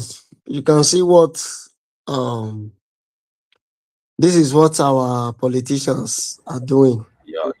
Your former governor. So this is not the This is person. the kind of the kind Nigeria we they won't give us with this. Yes, where The change we that the change where they bring with this, and it was the chairman of APC for a I- very long period of time. This imagine. charlatan. Just take a look now. Imagine the kind of luxurious life he is living. How many Nigerians currently can even afford flight tickets? Not to talk of to even own to even fly a private jet. How many Nigerians can to many Nigerians can no longer afford common flight tickets. But here it is, a senator wasting the common man resources on a beach because they don't care, because they are living the best of life. Whatever they demand for, they get it. Then the people who are still supporting this one now, they have not even tasted anything. Like some people have not even touched plane like this, say to even touch them. They have not even as in to even see plane for face to face. Now only the one with the fly pass up. Now then they see. So you can imagine the kind of situation we have found ourselves and the kind of nation we are in, where the politicians think that they deserve all the best things in life. Then fuck you, fuck all the rest citizen. Damn you all. That's what they are telling us to our faces. Oshiomole did this. Now you know that Nigerians will not react because he know that we will not react. So that is just it.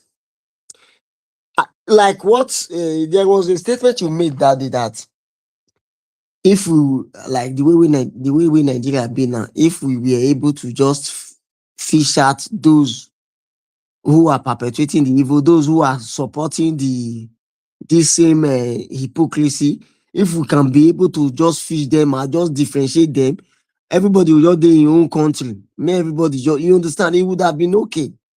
Because at the end of the day now, you will see that jobless and hungry people that their life have been ruined by these same misrulers here now, they will still be the one that is supporting someone like this.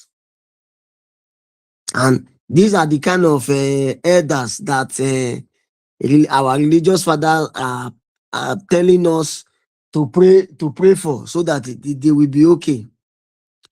These are the people we should be praying for. The people that are wasting the resources of Nigeria, they wasting the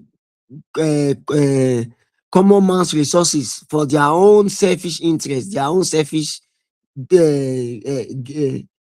interest and personal greed. So this is where we have found ourselves. Look at an elder that is still behaving like a kid, just like you saw that video now where the likes of Obi Kubana and the rest billionaires, they were showcasing their phones as if phone is a win-win. You understand? A billionaire for that matter, they are showcasing the best phones. And these phones, there are phones that are not even in Nigeria that are being given to these YouTubers for adverts. They don't even talk about it. And these guys are not even millionaires, these YouTubers. They are just normal citizens in other nations. But here in Nigeria, we all saw how our billionaires We are showcasing phone on the table, thinking that they are on top of the world. So the decadence, the moral decadence in this nation is so low. Even those that you think that they are rich, they don't even they are some of them are senseless. Let me just put it that way. Some of them are senseless. They think, see, having money doesn't really make someone be sensible. Like Oshiomole now, he's a very senseless human being. Because I know why I'm saying it. Because this guy literally destroyed those states. 30 billion to today for water project. Oshiomole cannot account of it. And this is the same person that some idiot will still be talking that he was the best governor in Edo State. In which state? In heaven or in hell? You understand? 30 billion water project. Today, Oshiomole could not account for it. When Obaseki came into power, everything was silence, everything was written off because it was Oshiomole who brought in Obaseki as at then. So we all just see that whatever that is happening, we just have to, as Nigerians, we just have to figure our way out. These guys here, they don't even care about us. Whether we live or die is none of their business. We just have to figure out a way for us. And figuring out a way for us comes to organization. Without organization, we are going nowhere. Nigerians must find a way to organize themselves as a people, so that these greedy misrulers, we can look for a way to flog them out from that place. They need to go because whatever they are doing is not for our benefit and it's not for the purpose of the common man. They always do things that favors them. They don't care about other Nigerians. They don't care whether Nigerians eat or they die. They don't really care. So for me, we are already in the chaos. So we just have to find a way to figure out ourselves, figure out a way out, and through organization, so that at least we can do something that is reputable in our lifetime. At least it will be a thing of great reputation that it was so year, so time that these people went for a revolution. They organized for a revolution, and the revolution brought much progress to Nigeria. At least it will be a history. It will be history. So we have to make that history. It is people who create history. Whatever we are doing now, whether we do something or we are not doing anything, we are also creating history. So for me, I would just say we should just go to that part of let's create a better history for the upcoming generation of this nation, so that at least they can see that when they look at the situation that was around, they can do the examination and just quantify that we were not cowards. Though some of Nigerians, they are even worse than cowards, but not all Nigerians are cowards, and not all Nigerians are corrupt. Though majority of Nigerians are corrupt, but not all Nigerians are still corrupt. So we just have to find a way, because these guys, they don't care. Seriously, they don't care. They are what is really in their mind is how to win the next election. That's their highest mindset. How to win the election, the next election that is before them. So they don't really care how they get this how they will get the victory. It doesn't really concern them. But what really matters is how they get that victory for them to keep on being relevant in power. Because without this power, they are irrelevant to the people. They will be, they will even, they will even be irrelevant to themselves. That's why you see many of them, once they have left the seat of power, you will not even hear them again, because when they were in power, they were irrelevant to the people. So after leaving the power, they will still be irrelevant to even themselves, because they cannot create something meaningful that will benefit humanity, that will benefit the general populace. They don't have that thinking faculty to create. What these people know how to do is how to destroy. They like they love destruction. Whatever that has been set up before, they love destroying it. Like just what Chasolo do is about to be doing. It's about doing in Anambra now. Instead of you to find a way to put a smile in the faces of your people, because people refuse to open their own shop, which the government never gave them a kobo to kickstart that business. Now you are saying that you are going to destroy the Onitsha main market that was in existence even before his birth. For that, let me just drop the mic here and let other speakers continue.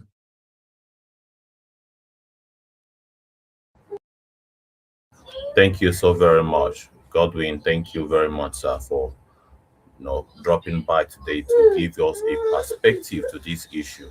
And you have said, based on your observation, you do not consider Oshiomole as the kind of politician or perhaps activist that we should respect. Hey, hope we are not. Hope is not a matter of you pushing a propaganda or the marketing a politician of international repute like Adams Oshiomole. Adams Oshiomole. Many people will say you are doing it to tarnish his image. What I don't know what would be your reaction to that?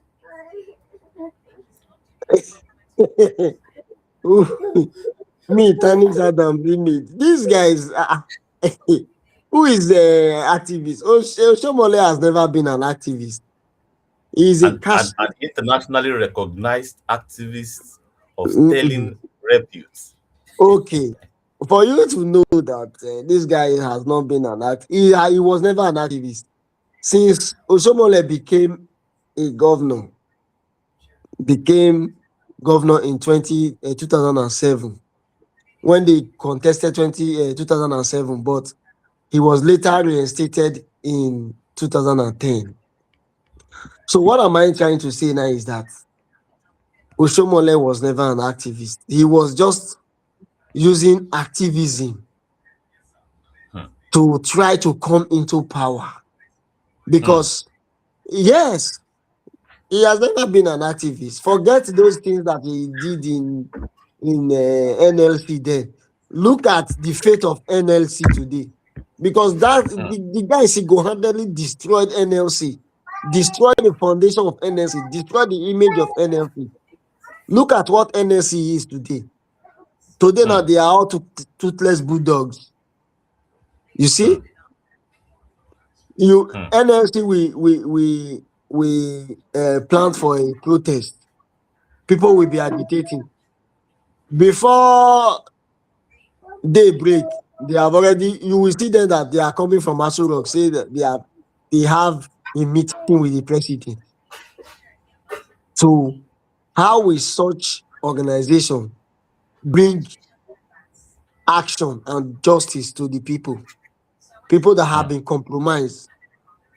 It's only people that don't know Oshomole that will be saying Oshomole is an activist, is an international politician. Person will be my brother for us, not be me go. Now me go know and pass outsiders now. Oshomole is a thief. All of them, they are all thieves. He destroyed Edo State for his own selfish gain. So there is nothing to write home about Oshomole that anybody will. He is a thief, seriously, because this man single-handedly See, if we want to be talking about Oshiomole here today, it will not end because Hmm. all the evil he orchestrated in Edo State is still what is still going on today, and Hmm. everybody is suffering it. Hmm. Some places in Edo State now don't even have light for the past 3 years. For the past 4 years, 5 years, don't have light in Edo State. Hmm. So Wow, that is very sad. And of course, if if a place that is called the Center of Excellence under the tutelage of the so-called, custodian of excellence that is called Sanwo-Olu, if Lagos is still in darkness, eh, this laptop that I'm using to actually conduct this broadcast now, the laptop dey for 43%. 43%. So meaning that it can go off and I've already on gen. Oh, I've on gen for 2 hours. Oh, before the gen don't die. All right, three you thousand go naira say fuel, fuel don finish, then no die na 3k, fuel 3k finish. fuel don't burn enter bush. And this is in Lagos, that is called the Center of Excellence in Lagos. That is called the Center of Excellence.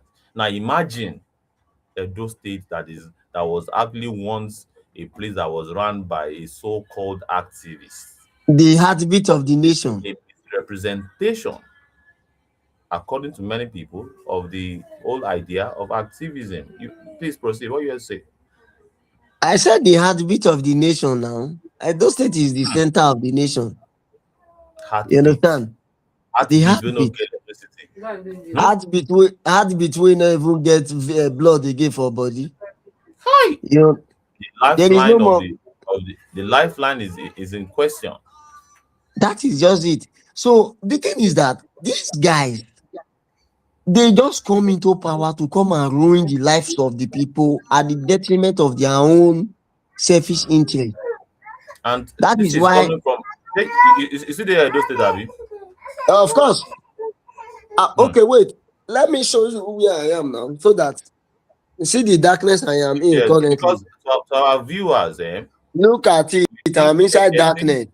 imagine to I our am. viewers that they think we arrange speakers to be able basically tarnish the image of politicians, and of course they believe we cook up agendas, that it Look is at not true. me. Look at me. I'm inside darkness. If there was light, won't you see my look? Look at me. Just take a look. Maybe Yeah. you switch off the light because of Uh-huh.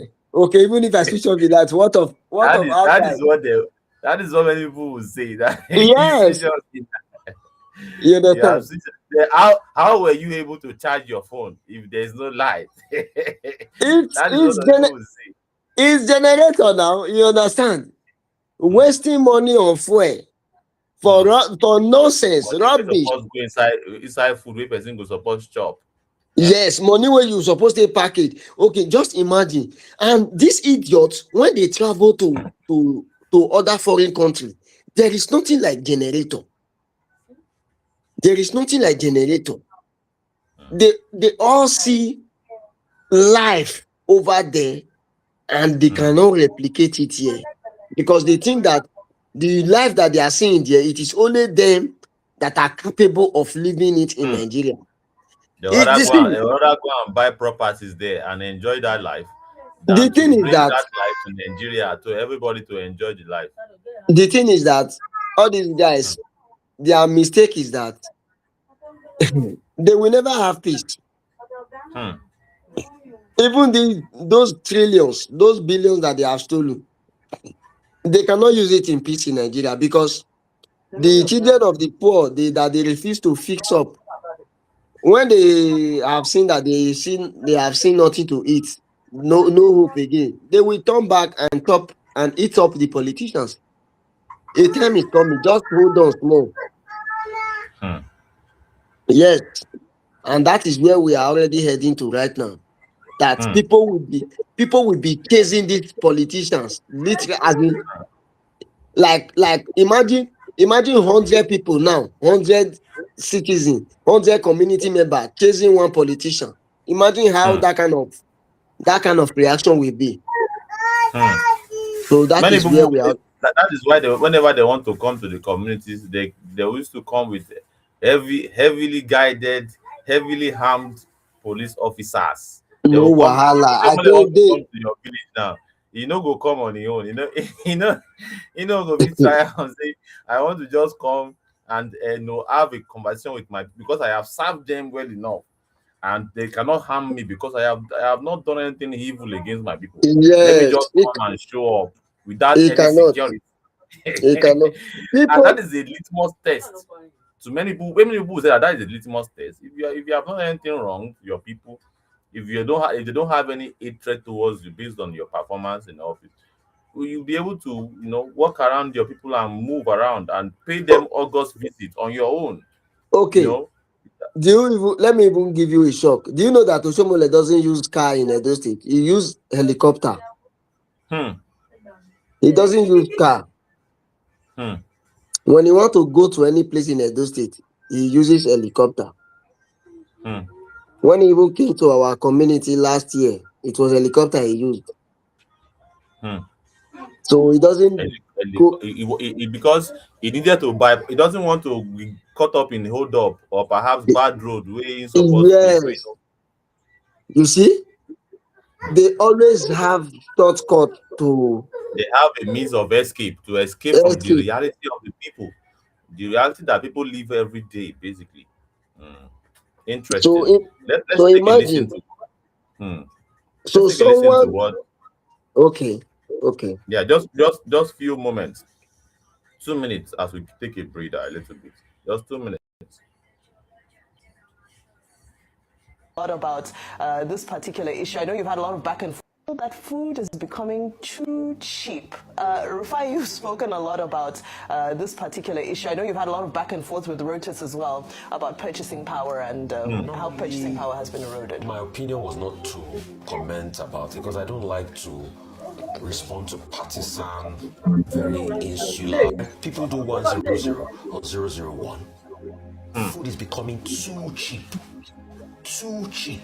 Underline the word too. That food is becoming too cheap. Rufai, you've spoken a lot about this particular issue. I know you've had a lot of back and forth with Reuters as well about purchasing power and how purchasing power has been eroded. My opinion was not to comment about it because I don't like to respond to partisan, very insular and tunnel vision opinions about the state and the plight of the Nigerian. Are you referring to Senator Oshiomole? Yes, okay. Because he's very partisan and his opinions are very, insular. Definitely, he can't talk against the president. He can't talk against the APC. He can't talk against the government. He can't. But I would like to do it to be able to set the record straight. Food is becoming too cheap, Mr. Oshiomole, in a country that has 15% inflation, double digits. Can you reconcile both logically, Vimbai? Food is becoming too cheap in a country. Let's even take their inflation number of 15%. But food is becoming too cheap in a country that has 15% inflation rates. Can you logically balance that argument? Food is becoming too cheap. Food is becoming too cheap in a country that its minimum wage can probably struggle to buy a bag of rice. Food is becoming too cheap. But in the same country, Vimbai, as in 1981, when they passed a new minimum wage that he knows about, that was 125 naira, that minimum wage could buy about 3-4 bags of rice. Food is becoming too cheap. Food is becoming too cheap in a country where people go to bed hungry. The poverty level has increased. A lot of people are slid into poverty. Food is becoming too cheap in a country where you have the astronomical costs of things. Food is becoming too cheap. Food is becoming too cheap in a country where people do 100 or 001. Food is becoming too cheap. Too cheap. Underline the word too cheap in a country. If food is becoming too cheap in Nigeria as we speak today, that means you cannot hear the sound bite. It's not happening. That means what happened on Benin or the Expressway. You still cannot hear it. Becoming too cheap. Rufai, you've spoken a lot about. That must have been a network. This is a sound bite that is in reaction. But you can hear me, right? Wow. Well, I believe people in the house or perhaps our audience can basically understand what Rufai is saying here. Rufai is responding, all right? Rufai is responding to um, Oshiomole's claim that food is too cheap, all right? This is what I don't know if Comrade Godwin is tuned to me now. Wow. Okay, just 1 minute.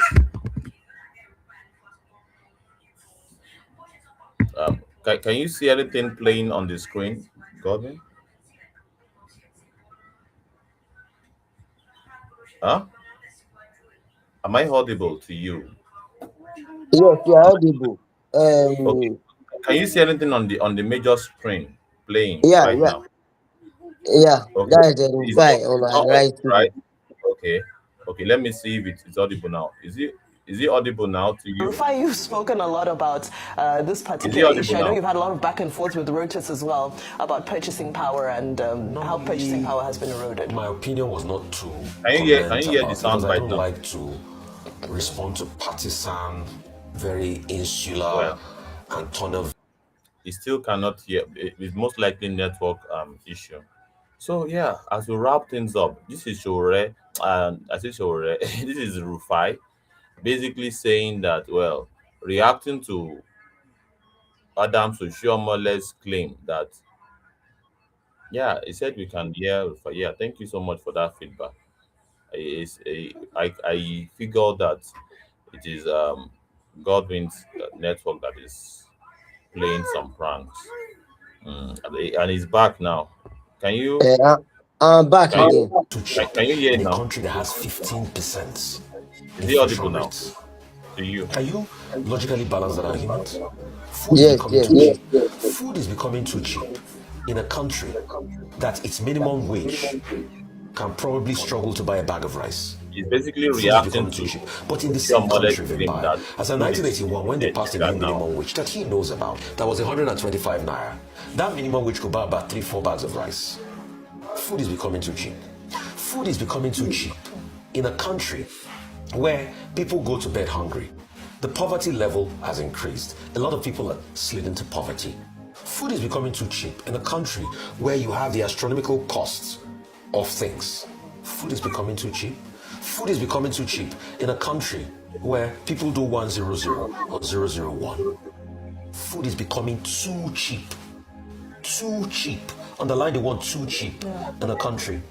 If food is becoming too cheap in Nigeria as we speak today, that means insecurity is not happening. That means what happened on Benin or Expressway did not happen. That food is becoming too cheap. Rufai, you've spoken a lot about. Yeah, so yeah, in absolute reaction to um, you know, Senator Adams Oshiomhole. Now Senator, not be my senator, had once made that comment that food is becoming too cheap under the administration of Tinubu. And of course, Real Rufai is saying that he's not willing to respond to such partisan, you know, insinuations, such partisan. Oh, wow, I should play. Yeah, I've already played. So yeah, just to give a response, Rufai here telling us that well, people are still going to bed hungry. 0001 or 101 or 000 or 00100. And anyone that understand that in Nigeria means that if it is 100, that means you can only afford to eat in the morning, no food in the afternoon, no food at night, and till the next day before you can eat again. They call it a food rationing. If you understand 001, it means that you don't eat in the morning, in the afternoon, you only eat at night. All right, 010 means you don't eat in the morning, you eat only in the afternoon and to the next day. And so in many cases also you have 000 where you are not even eating anything at all for the whole day just because there is no means to do that. Well, I know it, I understand it, and I'm living it. So Rufai is not lying. Anybody we talk say Rufai is lying, let him or her tell us how much he's earning. Eh, tell us how much you are earning and how much you are spending. Tell us how much you are earning, how much you are spending on transport, how much you are spending on fuel, how much you are spending on utilities and bills. Then we will understand whether yes, we know whether or not we can understand with you that you really understand what it means to experience 100 or 001 or 010. That is that for now. And of course, this is a fantastic analysis. Food inflation is still 15%, and they are telling us that food is cheap. So they are gaslighting Nigerians. Now the kind of activism way Baba Oshiomole they do with that. He gaslights Nigerians and projects what is the reality of Nigeria. Meanwhile, he's not living in that reality. Everything is spending is actually sponsored by the government. And if so say in the comot from im salary, take dey use am dey buy diesel, im for feel am. But the price, the cost of diesel that he's using in his house, he would never get inside his house and the place is dark or there's no light. Or perhaps there's maybe say he go dey find himself as I dey find myself in this where I dey like this now. Eh? He is detached from that reality. He has never, some of them has never hold hand fan like this. They find themselves. They are detached from that reality. That is not their reality. Some of them don't know what is called say make it cash person. Say make person dey experience it. They don't understand what it is. Or perhaps they have gone through it before, but now that they are now they are now being sponsored, their lifestyle is being sponsored by the people. They have suddenly forgotten what it means that this is the reality of so many people, so many millions of Nigerians. All right, they don't understand what it means. All right, so it now begins to put to question with the title of their name. Some still call them comrade. What is comrade where they do this thing where they which kind of mumu comrade is? Eh? This is not the spirit of camaraderie. Does not reflect the spirit of camaraderie. The spirit of camaraderie I don't get no rest, goddamn. much is a burden. Whatever you do, you understand that my people are suffering. Nobody will carry that kind of burden and be doing this thing way Oshiomole did. No, it shows that he's insensitive to the plight of people. And of course, for him to even say that food is now very cheap, it means he's not living in the reality of the Nigerian people. He's detached from that. Even when your president and their co-hosts, the senators, they are saying they want to go off grid. They budgeted 10 billion for it last year. They budgeted 10 billion for it last year. And this year they are budgeting another 7 billion to go off grid. So that there will not be a matter of dependent on what the electricity distribution companies. And they are still budgeting for fuel to maintain the diesel that is running the Aso Rock. All right. So you now begin to wonder if when they behave, how they behave.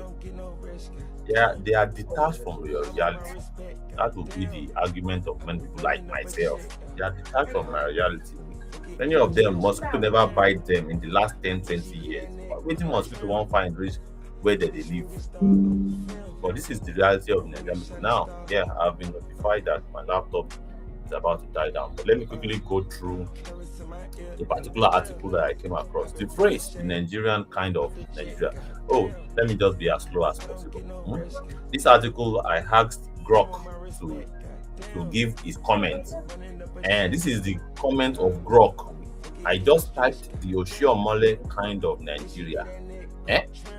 You can also type the same thing, the Oshiomole kind of Nigeria. And this is what Grok said. The phrase, the Oshiomole kind of Nigeria, or more commonly spelled Oshiomole, referring to Senator Adams Oshiomole, appears to be a Nigerian slang of critical expression used by social media and in political discourse. It typically described a version of Nigeria characterized by number one, outspoken, combative, or manipulative political style. Outspoken, combative, or manipulative political style, often bold, unapologetic, and confrontational, where leaders speak loudly or act aggressively in defense of power, political interest, or personal agenda, sometimes at the expense of principles of public welfare. Number two, shift from hero to villain perception. Many reference how Oshiomhole was once celebrated as a labor leader, NLC president, fighting for the common man against government excesses, but later seen by critics as becoming part of the establishment, defending controversial policies, aligning with ruling power like Tinubu and APC, and making statements perceived as out of touch or propagandistic. All right. Number two, elite privilege, hypocrisy, or rubber stamp governance. It implies that is talking about the Oshiomhole kind of Nigeria. Number three, elite privilege, hypocrisy, or rubber stamp governance. It implies a Nigeria where politicians prioritize party loyalty, defend harsh reforms, example, economic policies causing hardship, while claiming success like food becoming too cheap, ignore public suffering, or enable systems that favor the connected few over the masses. Example from recent and past discussion to justify to really explain the whole issue around the Oshiomhole Nigeria. Critics use it to mock perceived arrogance or detachment, like when Oshiomhole claimed Nigeria now saying food is becoming too cheap due to reforms, widely ridiculed as tone deaf amidst ongoing economic pain. It ties even broader frustration with APC style politics, privilege for party loyalists, manipulation, deceit, or turning institutions into tools of power retention. Then some older posts link it to loudmouth enforcers doing evil biddings or a systemic where only ruling party supporters benefit.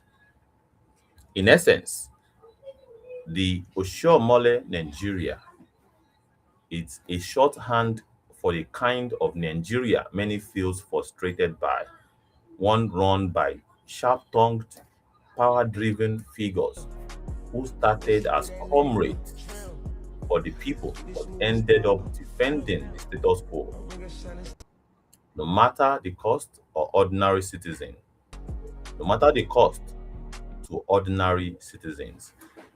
If this refers to a specific, well, this is just telling you what Grok said. And of course, Grok has a very serious opinion on the Oshiomhole, Nigeria. And it says it in three ways: outspoken, combative, or manipulative political style.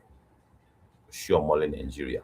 Shift from hero to villain perception. Oshiomhole Nigeria.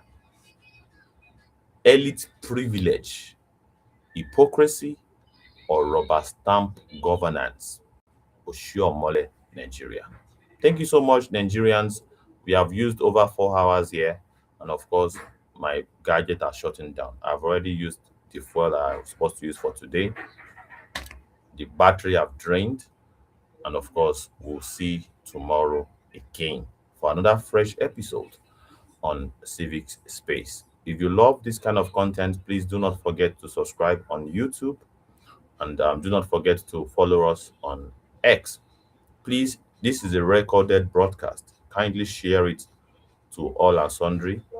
Share it far and wide so that people can benefit from what has been said on this broadcast. Do not forget to share, like, comment, drop your comments, whatever you disagree with us or we have made any fundamental error. Please point us to the facts and we'll be more than willing to concede. Thank you so much, everybody. We'll see you tomorrow. It's been over 4 hours that we've been here. And to the over 80 um 80 souls watching us across all platforms, we say salutations. Thank you so much. We'll see you again tomorrow. Thank you so much for joining us today. I hope you will join us today, same time. You will join us tomorrow, same time, 6 p.m. Nigerian time. We hold intellectual discourse talking about recent or current affairs that is of national interest, such as the Oshiomole Nigeria.